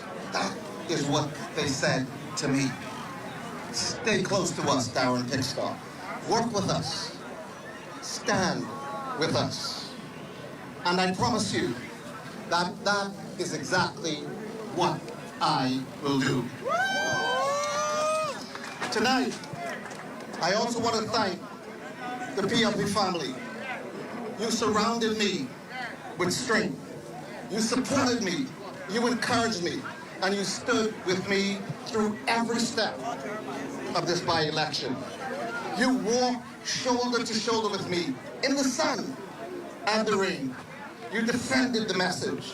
You believed in the vision for Golden Isles. This is victory, and this victory is ours collectively because we collectively worked for it. Thank you. Thank you for having my back. And now, something more personal. None of this would have been possible without my own family.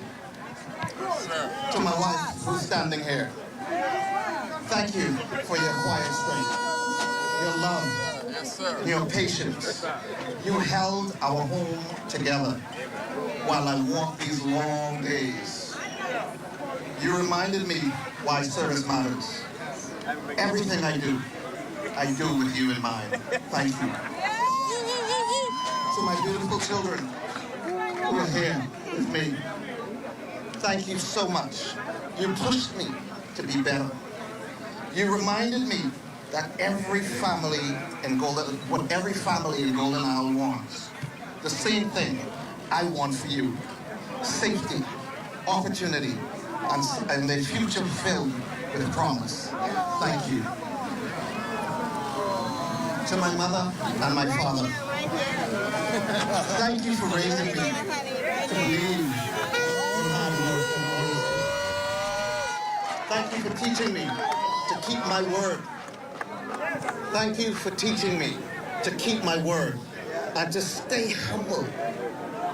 Everything I am comes from the sacrifices that you made. Thank you so much. Tonight is about all of you. That is what it's about. My family at home, my PLP family, and my new family, the people of the great constituency of Golden Isles. Golden Isles, you didn't just give me a seat. You gave me your trust. And I understand that trust must be earned, and that trust comes through consistency and doing what you say that you are going to do. And I will do just that. And I will honor the trust that you entrust in me every single day. I will listen because your voices built this same campaign. I will work because your work, your hard work, and you did it every single day for your own families. Tonight, I also want to say a special thank you to our Prime Minister.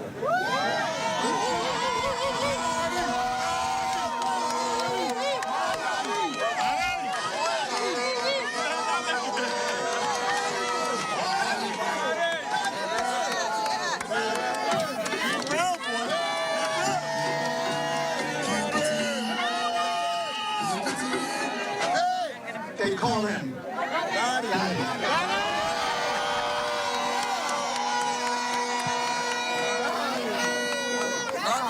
He placed his confidence in me long before anyone knew my name or my story. He saw something in me that I did not always see in my own self. The ability to serve, to stay close to the people, and to deliver real results. Prime Minister, your faith in me means more than I can ever express. Thank you. You lead with heart. You lead with heart. You stand steady in difficult moments. And you always remind us that public life is about people. You must love people. Yes. I am grateful for the chance to be a part of your team. A team committed, Prime Minister, to progress, fairness, and giving more Bahamians a real shot at a better life. Thank you. Thank you for believing that someone like me, with a simple story, a strong work ethic, deserves the opportunity. I will honor your confidence, Prime Minister, through my service to the people of Golden Isles. This victory, Golden Isles, is not the end. It's the beginning. We start tomorrow.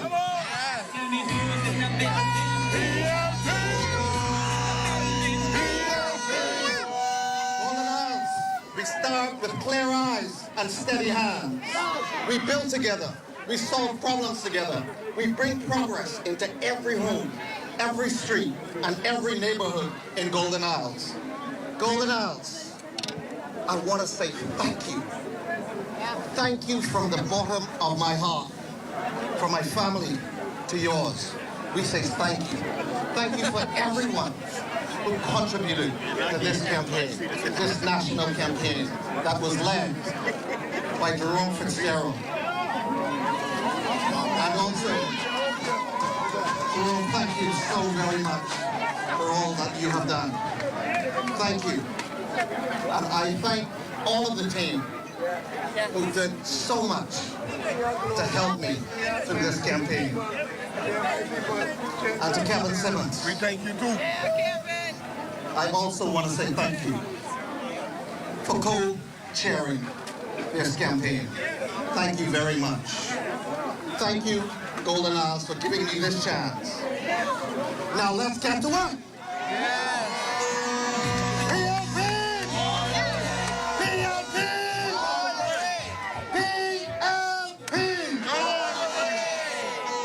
And last but not least, I I want to thank my colleagues who came out in a strong way to support us, to support me. Thank you, thank you, thank you for everything that you've done from the bottom of my heart, because you've walked these streets in the sun and in the rain.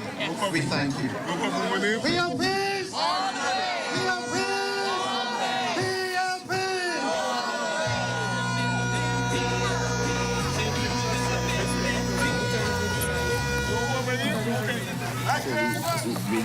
Before I say a few words, let me definitely have a few words as well.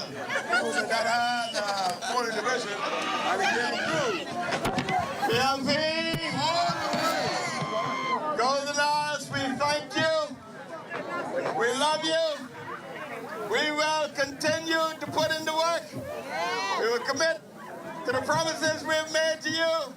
And like my brother Darren Bickstock said, the real work begins tomorrow.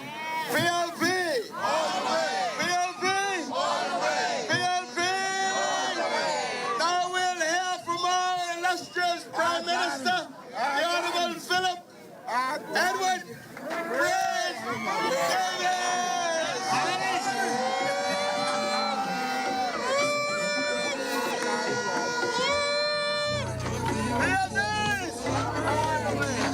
This is a wonderful moment for Golden Isles. For Golden Isles, I want to thank you for choosing a man that will get the job done for you. He heard your cries. He understands your pains. And he knows your worries and also knows your ambitions. And he will deliver, as he said. And he has the full support of your Prime Minister to get it done. And I want to say tonight, I want to thank each and every one of you for coming out. As he indicated, it's only the beginning, because it ain't long now.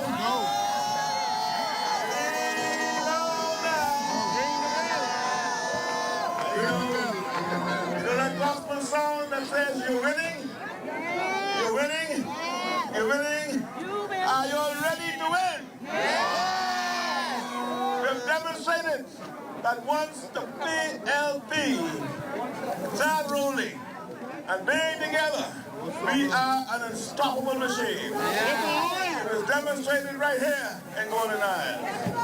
We have a fellow who lives here, and he's been here.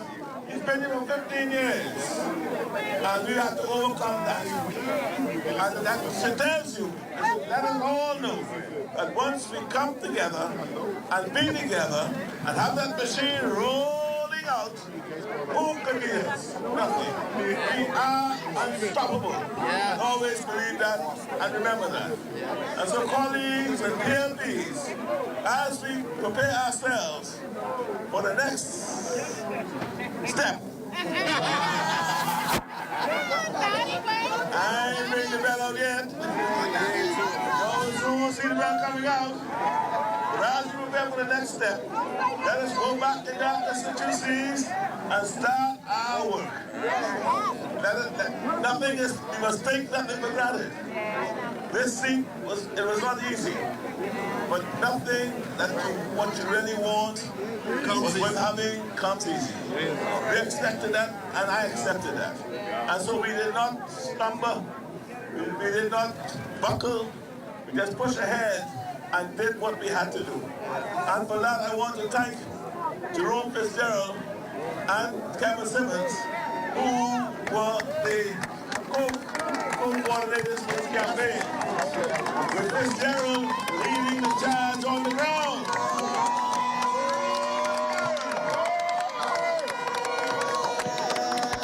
And I want to thank all the parliamentary colleagues who brought their teams out and worked in all these polling divisions to ensure we get results that we had. The one thing we knew is that we had to get our voters to the poll. I want to thank you all for that. You all got them out. Now, them other fellas ain't get their voters out. That's their business. But we need to get ours out. And we know who we poll and who said they can vote for us, they came out. I want to thank the voters of Golden Isles who came and supported us. To our opponents, I want to thank you for participating in the democracy. thank him. We just understand. This is the third round. Third loss. The third loss. Well, nothing beats a failure. Not a try. I suspect he may try again. But I just want to say that we want to thank him for participating. He ought to have listened to Papa. Listen to Papa. And then Daddy put a video on.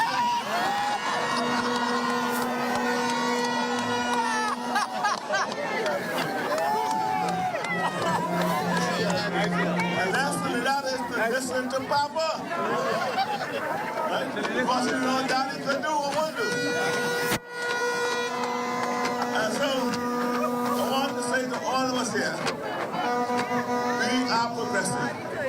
We have done a lot as a party. We have done a lot as government, but there's still a lot yet to do.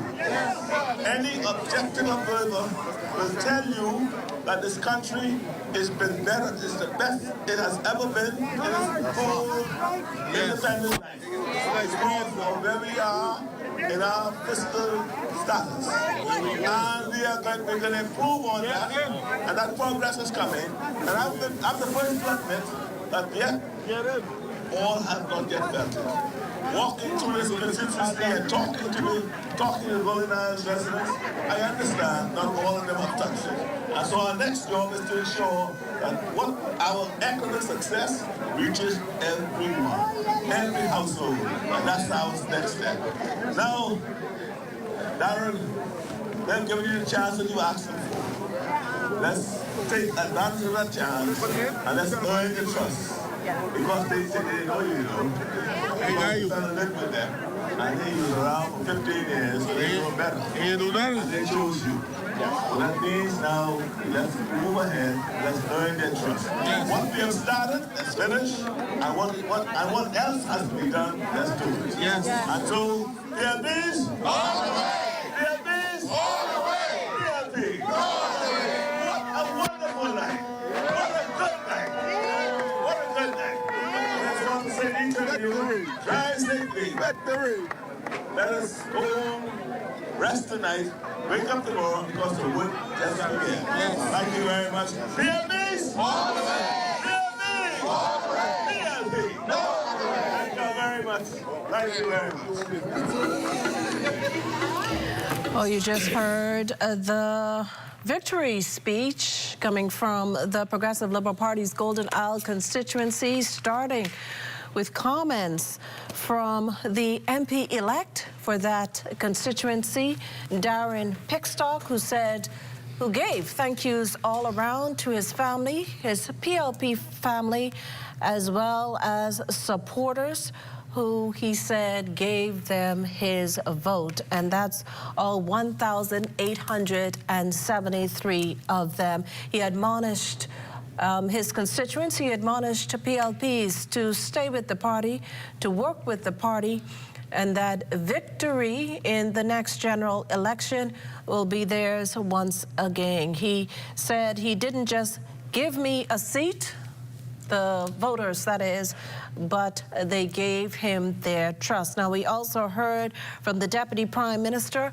and the Prime Minister, who is also the leader of the governing Progressive Liberal Party, who said this victory is a wonderful moment for Golden Isles for choosing a man who will get the job done.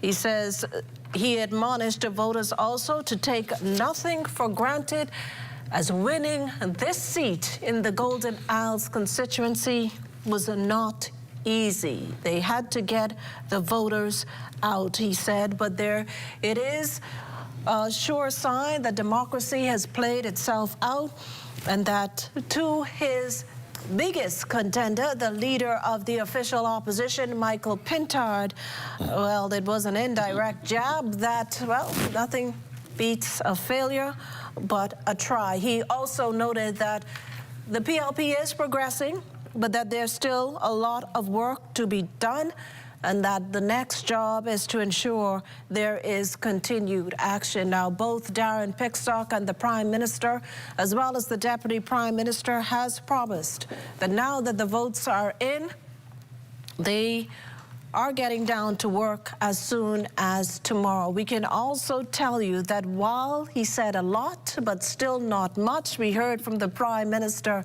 that it ain't long now, and we're thinking that he was speaking of the next general election. So no time, definitive time on that, but he's given all of us a warning that heading to the polls won't be as long as we may think.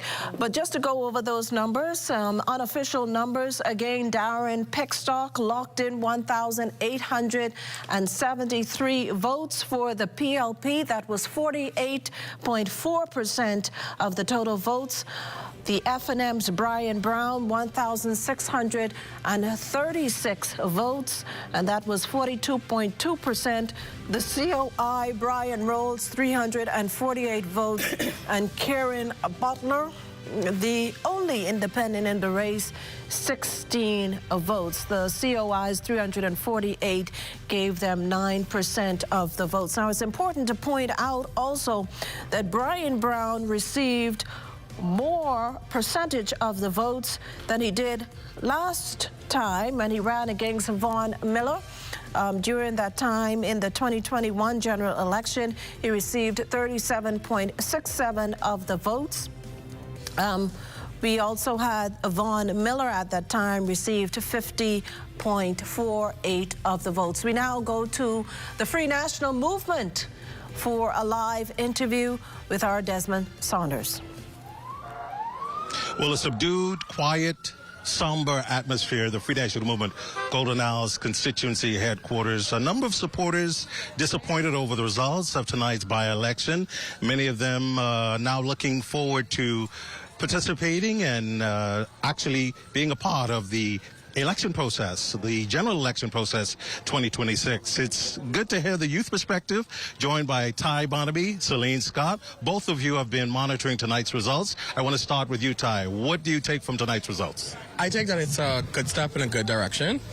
Even though the FNM might have lost this election, we didn't lose by much, 216 votes. And it's also good to note that even though we had over 7,000 registered voters, only half of that margin came out tonight. So it's a good step in the right direction for the general election that's coming up next year. Celine Scott, off camera, you were telling me that tonight's results is a snapshot of the electorate. Yeah, so as Ty would have mentioned, less than 50% of the Golden Isles voters turned out. And while the PLP might have won this by-election, they did not win by that big of a margin. And if we were to combine the votes of the Free National Movement candidate as well as the coalition candidate, then we'd be having something else to say tonight. So as a government, I would be a little bit worried because you would expect to win by a much bigger margin. We can't understate the role and the impact of the Coalition of Independence. Oh, we can't at all, and tonight was a reflection of that. They are definitely a party to keep your eye out for. Yes. Both Ty and Celine worked the polls tonight. It is interesting to hear the young perspective, the youth perspective that plays a big role in our whole election process. And as I said earlier, we're awaiting remarks from the leader of the opposition, Michael Pintard, who will address the scores of supporters that have gathered out here at the Golden Isles Free National Movement headquarters. But that's what's happening here from my vantage point. So look out for us in just a few minutes. Well, thanks, Desmond. That was our Desmond Saunders again, reporting from the Free National Movement constituency headquarters. And, you know, just a perspective there, in total, 3,873 votes were cast in this Golden Isles by-election. And as you just heard, that's under 50%. Our numbers show that just under 8,000 people were expected to vote. And like we said, by-elections usually, they usually bring in a lower voter turnout. However, the advanced poll showed that voter turnout was actually high. So this says a lot. Another perspective is that Brian Brown actually won 9 of the polling divisions to Darren Pickstock's 8. Darren Pickstock, however, would edge him out in terms of the votes coming in for him in those 8 polling divisions. So some interesting perspectives coming out. We have 2 different camps, and that's just the size of things when the dust settles. One in celebratory mode, one in assessment mode, disappointment. But for both, it's a time, an opportunity to reassess how we're going to go forward, particularly considering we're heading into a general election that the Prime Minister said to us it's not long now. You're watching live coverage of the Golden Isles by-election, which shows that the unofficial winner is the PLP's Darren Pickstock. We return with more.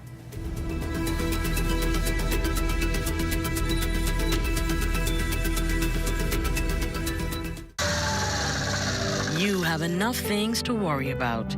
Living in a world that can seem opposite of the things you are trying to accomplish. I can need a little help with this month, this. We're here to let you know that you don't have to go at it alone. Choose peace of mind. Choose comfort. Choose CB. Commonwealth Bank, leader in personal banking services. The best Christmas memories aren't the ones posted, they're the ones that stay. So whether you're here for the original memes or spicy moments, gather around for the memories that truly matter. Share 8 juicy pieces of KFC chicken with your favorite sides and our new coconut dessert biscuits, a holiday treat made to share. Enjoy Christmas without a filter or dish duty, but with the moments that are full of flavor. KFC's Festive Feast, starting at $20.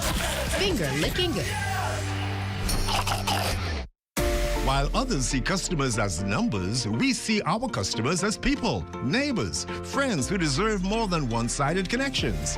That's why we are redefining what real connection is by prioritizing our customers and showing our appreciation by putting our money where your loyalty is.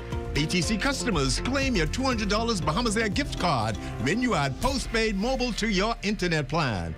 That's loyalty that flows both ways. Wait, where you grabbing all these pizzas, boy? Wait, Marcos, wait. We have a special on all the large 1,000 pizzas, wait. Pineapple. All. Barbecue. All. Hey, VAT included, boy. I need the $10 special place. How many would you like? 20 in it. Thank you so much, man. $10, that's it. The Marcos got that deal, boy.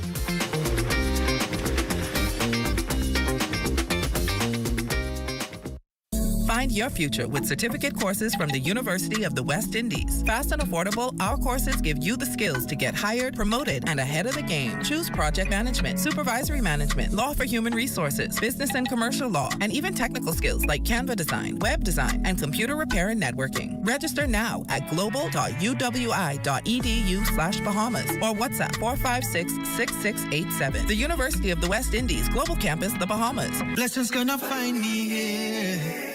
Thanksgiving is family, friends, and food. Find the foods you love at Super Value and Quality Supermarkets. Best Value Whole Kernel Corn, 15 ounces, 99 cents. Rainbow Corn Beef, 12 ounces, $2.49. Olivia Vegetable Oil, 48 ounces, $4.99. Danish spare ribs, $2.39 per pound. Yellow onions, 3-pound bag, $3.39. As the season approaches, find your holiday favorites at Super Value and Quality Supermarkets. Is the Little Caesars Stuffed Crust Pizza. Get more pizza for less money. Only $12. It's a whole new level of pizza with cheese stuffed crust so spectacular that there's nothing left. Pizza. A delicious pepperoni pizza with the crust stuffed with lots of cheese and brushed with butter and garlic flavor and sprinkled with Parmesan cheese. Hot and ready Thursday to Saturday between 4 and 8 for only $12. Simply irresistible. And only at Little Caesars. Pizza. Every day, countless Bahamians fall asleep hungry. But by working together, we can change this.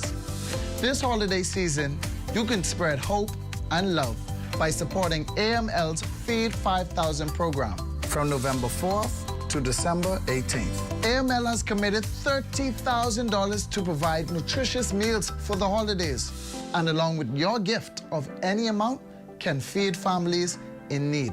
With your donations, my family and I were able to stretch through tough times for a few weeks until we were able to get back on our feet.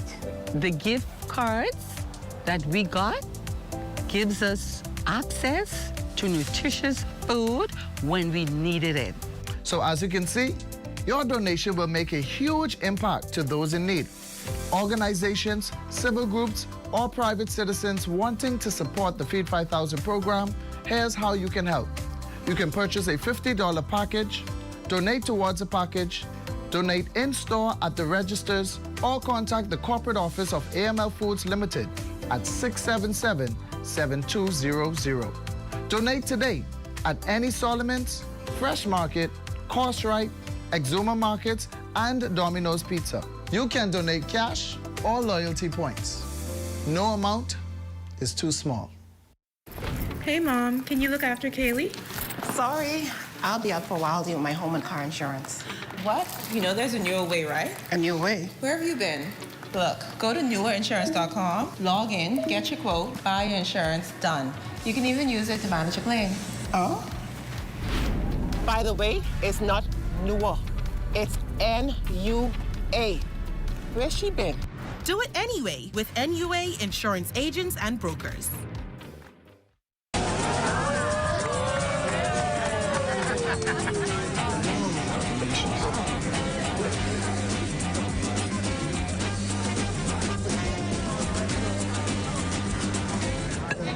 Diet-friendly special.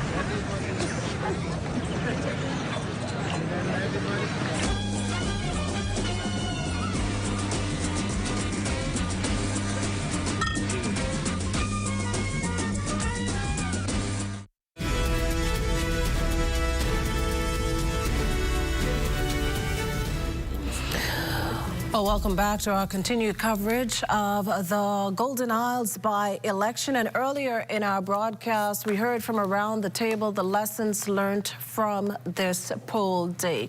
Ali McIntosh, we didn't give you an opportunity to weigh in on that conversation. What do you think Karen Butler should now do? Earlier in the broadcast, you said she should keep at it, keep going as an independent, but what lessons added to that should she take from this? Well, there are two questions here. I want to make the general concept of the lessons. Of course, I encourage Karen to keep going, not necessarily only as an independent, but people have to be moved by their own moral values as to what is important for them. Joining a party, part of that will also be once the message that resonates with her is important, and she can see that within the party that she joins. But I think the bigger lesson for all of us is to think about the voter apathy here. We have more than 50% of the people did not come out to vote. And when we look at it, even if we give a 10% of people who couldn't get off, who was out of town, we have 43% of people which equates almost to another government. So we have so much people who do not and did not believe in the process or in the people, the politicians who did not vote. We have to learn. That is a lesson. That's nothing to celebrate when we look at the fact that you have another government in waiting if those 43% of the people actually come out and vote. And so that is something that people have to see. Those who are celebrating in terms of their victory, what about those other 43, 50, almost 53%? And we must not dismiss that, because everybody did not come out because they couldn't get child care or they couldn't get off from work. A lot of this voter apathy is that people are not encouraged to do so. They might not feel empowered. People are discouraged by what we see today at the polls. I think all of that shenanigans outside of the polls has to stop. So when we're talking about electoral reform, we have to have that. The intimidation of voters, it was very strong. We need voter education to cause people to understand what the government should be doing and what they should use as criteria for picking a candidate. Because if we begin to move in that direction and respect each other, we can't dismiss party leaders by saying they are a non-issue. It's very disrespectful. So we have to cause our young people to see something else. I believe young people need to see something else. I did not see many young voters today while I was there. I see some young voters not voters, workers, but not necessarily voters. So the young people, that 50+% of people want something else, and they did not see it in this by-election. We are hoping in the general election, if we could do some electoral reform, voter education, we be more respectful of each other. I think those are the lessons we must take to how we deal with people. This dismissive attitude, this disrespectful attitude of each other is not going to cut it with the young voters. No. You know, even while sitting here, somebody was sending me a message, a very, very young person, might be 20-something, 20-some-year-old professional. And so I realized that that's the lesson we must not dismiss, the more than 50% who said, I'm not going to participate. Yes. You speak of voter apathy, and it's one thing to hear it from opposing teams, whomever they may be, but what is, or has the PLP heard this for themselves in terms of people being disenchanted despite the fact that the party continues to preach a message of progress and it's been better under us? Has, even if to some a little degree, have you heard it, and what have you heard? Well, before you answer, we have a shot here of the Free National Movement's constituency in Golden Isles, and we understand that the leader of the Free National Movement, Michael Pintard, will any moment now take the mic and speak to the people after his candidate, Brian Brown, lost to the PLP's Darren Pickstock. And again, Brian Brown locked in 1,636, or 42.2% of the votes for the FNM to the PLP's 1,873, or 48.4% for the PLP. The COI, of course, 348 votes overall, and Karen Butler, 16 votes. Tamara, what is the PLP hearing on the ground in terms of disenchantment? It can't. I fail to believe it's all rose-colored. We're looking through things through rose-colored glasses. It's all strawberries and cream. Yeah, no, the PLP is certainly not looking at the voting electorate through rose-colored glasses. You know, you do see where the voters, especially amongst young people, for the most part, they've become, they take a cynical approach when it comes to voting now. They are a bit disenchanted. However, you do have the young voter who is educated about the voting process. They want to be a part of the voting process, not even as just young voters, but even as future legislators. So we kind of see two sides of the coin when it comes to the young people in the Bahamas electorate. And I think come 2026, you will see the young people play an even greater role in Bahamian politics. So for any party, we cannot take that for granted. We cannot take them for granted. But certainly the by-election is a lesson as far as, you know, voter apathy.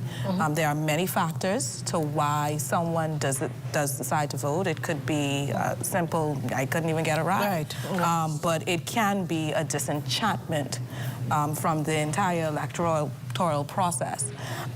So that is a lesson that, again, like Ms. McIntosh would have indicated, we also do have to take back. But at the end of the day, the PLP is still committed to getting the messaging out there and to ensure that the messaging is fit for purpose, so that come 2026 and elections beyond that, that we continue to gravitate persons to the party.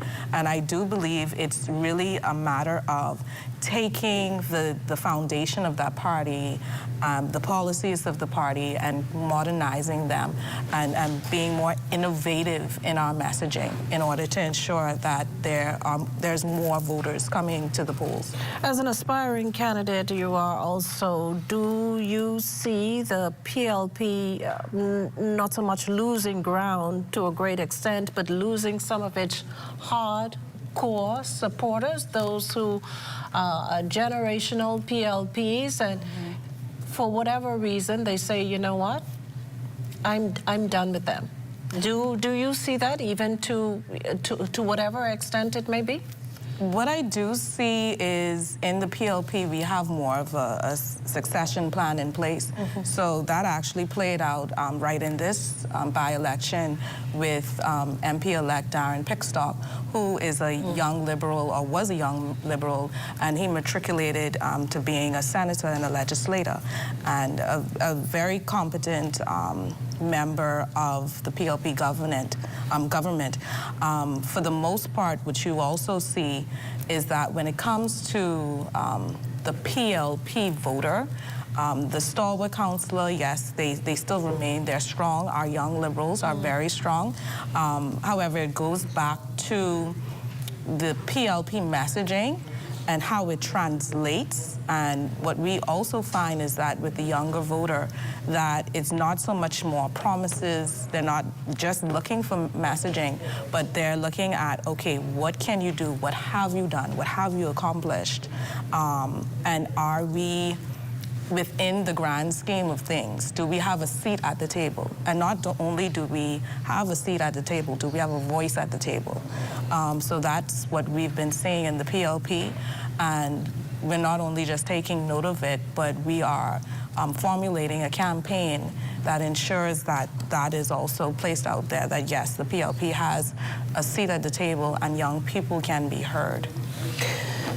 Denaria Rolle, a lot of people would see this as a serious black eye to Michael Pintard. They would say that he needs to be removed as a leader. Walk us through in terms of why that will not or cannot happen based on your party's constitution. Yeah, so every 2 years, the FNM Constitution speaks to convention where we elect all national officers from the leader goes straight down.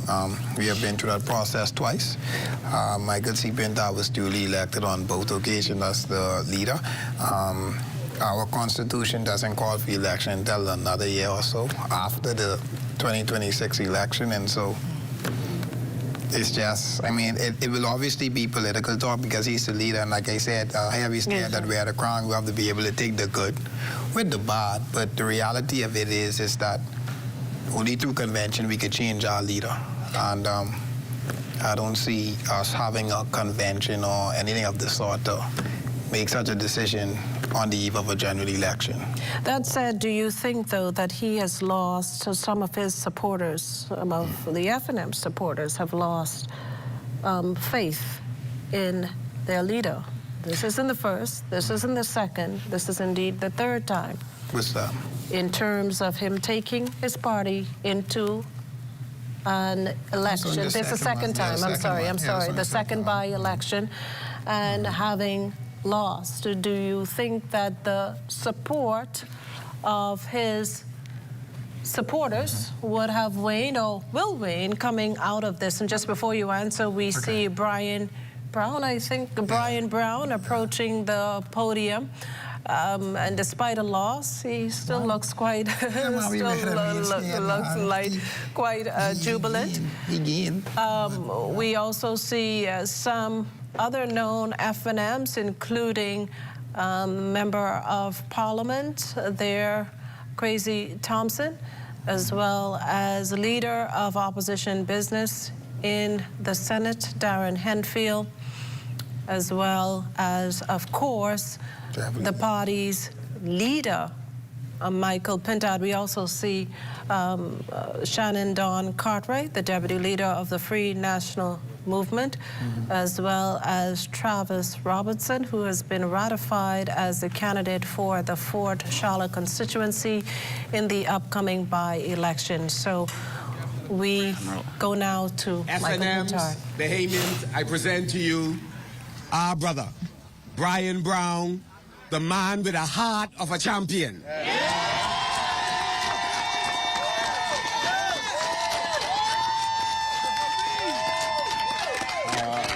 Good evening, everyone. First of all, I want to thank the wonderful people of Golden Isles for their votes and their support that they gave me today. And I want to thank the leader of the Free National Movement and the entire party and the wonderful team who did an excellent job with this campaign. We've done well. I must say it looked well today, and Mr. Brown will be here again tomorrow. The office will be open. I'm ready to go. Ready to work. I'm not dismayed by what today is. The day is about to finish, and so tomorrow is about to start. On Thursday, I will be feeding 500 minimum people from Golden Isles for Thanksgiving. It's Thanksgiving. And I will hit the street tomorrow to meet my people and say thank you. And so this is just a start as we continue to do the work for Golden Isles. Thank you, Golden Isles.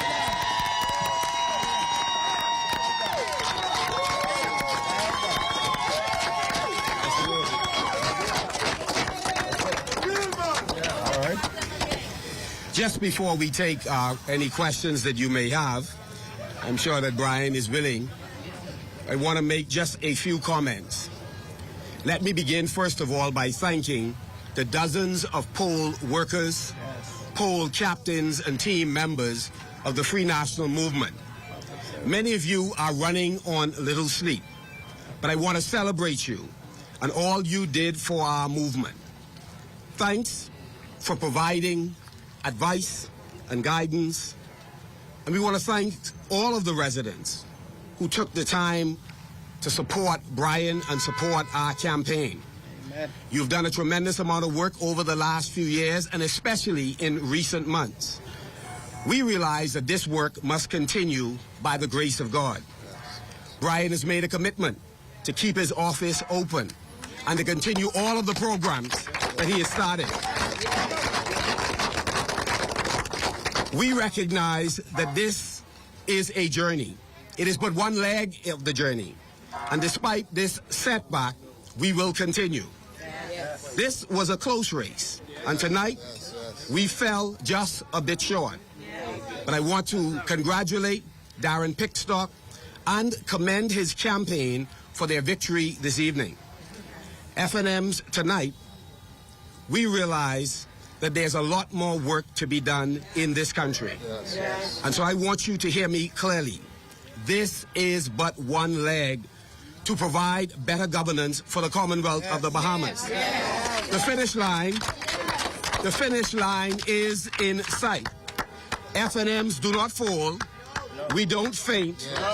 We will reevaluate, refocus, retool, and we will be ready for the big dance for the general election.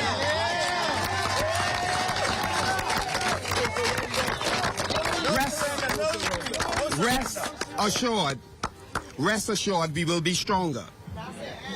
To my brother, Brian Brown, you fought with heart, courage, and integrity.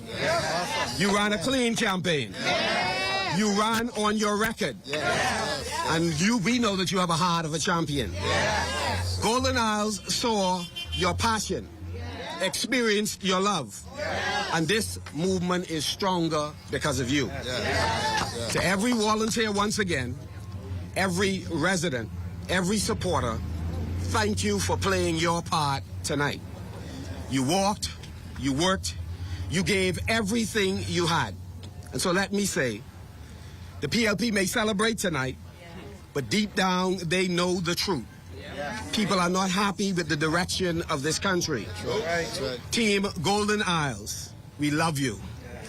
You took the entire government machinery on and their backers, and you sent a strong message that we will not shrink in our responsibility to stand up for the Bahamian people. We know we have some work to do to inspire voters who stayed at home. We are going to do that work. The cost of living is still crushing Bahamians. Corruption is still rampant. Healthcare, system is still broken. Schools are still struggling. Crime remains out of control. And the Bahamian people are still not given a fair shot at success in their own country. And so, every vote counted. We know that the result doesn't tell the entire story. And so let us help you as we close. As we approach this general election, we will meet Bahamians across this country. We'll hear your cries. We'll feel your frustrations. And we know that you are fed up with business as usual. And so we intend not just to be better than the others, but to be better than what we were. So F&Ms tonight, let's embrace each other. Let's thank every voter who supported us. And let's communicate to all of those who didn't that we make a pledge to earn your trust and earn your confidence so that in the general election, we'll provide you with good governance. Tomorrow, we step back on the road. We'll step into your homes. We'll meet you in this office just behind us. In the general election ahead, this government will not be able to concentrate its entire machinery and all of its backers' money across 39 constituencies. We will meet them. We'll meet them in every individual constituency, from Inagua to Bimini. And so, again, once again, thank all of you for the sacrifices that you've made. We want a country where every Bahamian not merely survives, but thrives. And so F&Ms, hold your head up. You have nothing to be ashamed of.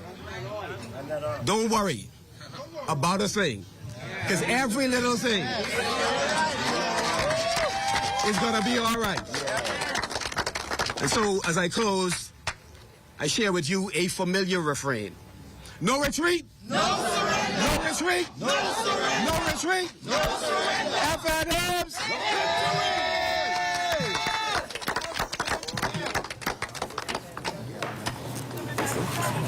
Well, you heard just now from both Brian Brown and the F&M leader, Michael Printard. In his concession speech, Brian Brown said that he will not be dismayed and that his constituency office will remain open as of tomorrow. He also put it out there that 500 people for Thanksgiving will be fed, and that, he said, is just the start. Printard thanked all who had a hand in the campaign, that he said is just one leg of the journey towards the by-election. He touted his candidate as one with heart, one with passion, and one with integrity. And the campaign that made, he said, the Free Nationals movement much stronger. He also noted that the results do not tell the entire story, but he made a pledge rather, that his party will from this day on earn the trust and confidence of the Bahamian people in the run-up to the next general election. Ladies and gentlemen, final thoughts. Begin with you. Okay, once again, I would like to congratulate Darren Pickstock and the Progressive Liberal Party on securing the seat again down there in Golden Isles. And you would have heard from the candidate for the F&M, Mr. Brian Brown, a man after my own heart, and he clearly displays it. It's like he said, his office is going to be open, so he's going to continue the good work. No surprises there. He has a heart for people, and I continue to wish him well down there. And then you heard directly from the next incoming Prime Minister of the Commonwealth of the Bahamas, in my opinion. Very strong, very forceful.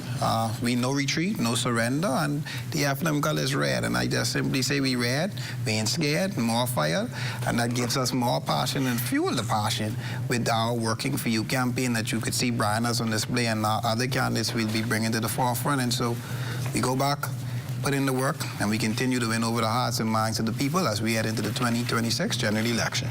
Ali McIntosh, we'll toss it over to you. I would like to say congratulations to the PLP or Darren Pickstock in this win. But we go forward. we go towards the general election, the Bahamas Constitution Party, and collaboration, I believe, networking with third parties, with independents, to bring the best people forward, the best minds, the best ideas. This is very important as we look at what candidates should be looking at. We as a party, or all of us, has to consider those people, that more than 50% who did not come out. How do we address what it is they want, what it is they need, and how they will vote for us based on that? Mr. McQueen? The Coalition of Independents came into this believing that we could and would win, but also recognizing the very real possibility that we might not. And so we are going to be doing our own assessments to look at the way forward for us. We accept the numbers, they are what they are. And like Ali McIntosh said, there is a great number of persons who have not voted, and they have their reasons, and so we are going to want to tap into that. So we look forward to the upcoming general elections and fine-tuning and getting our message out even more and continuing to interact with the general public. Tamara Morris, you're a representative.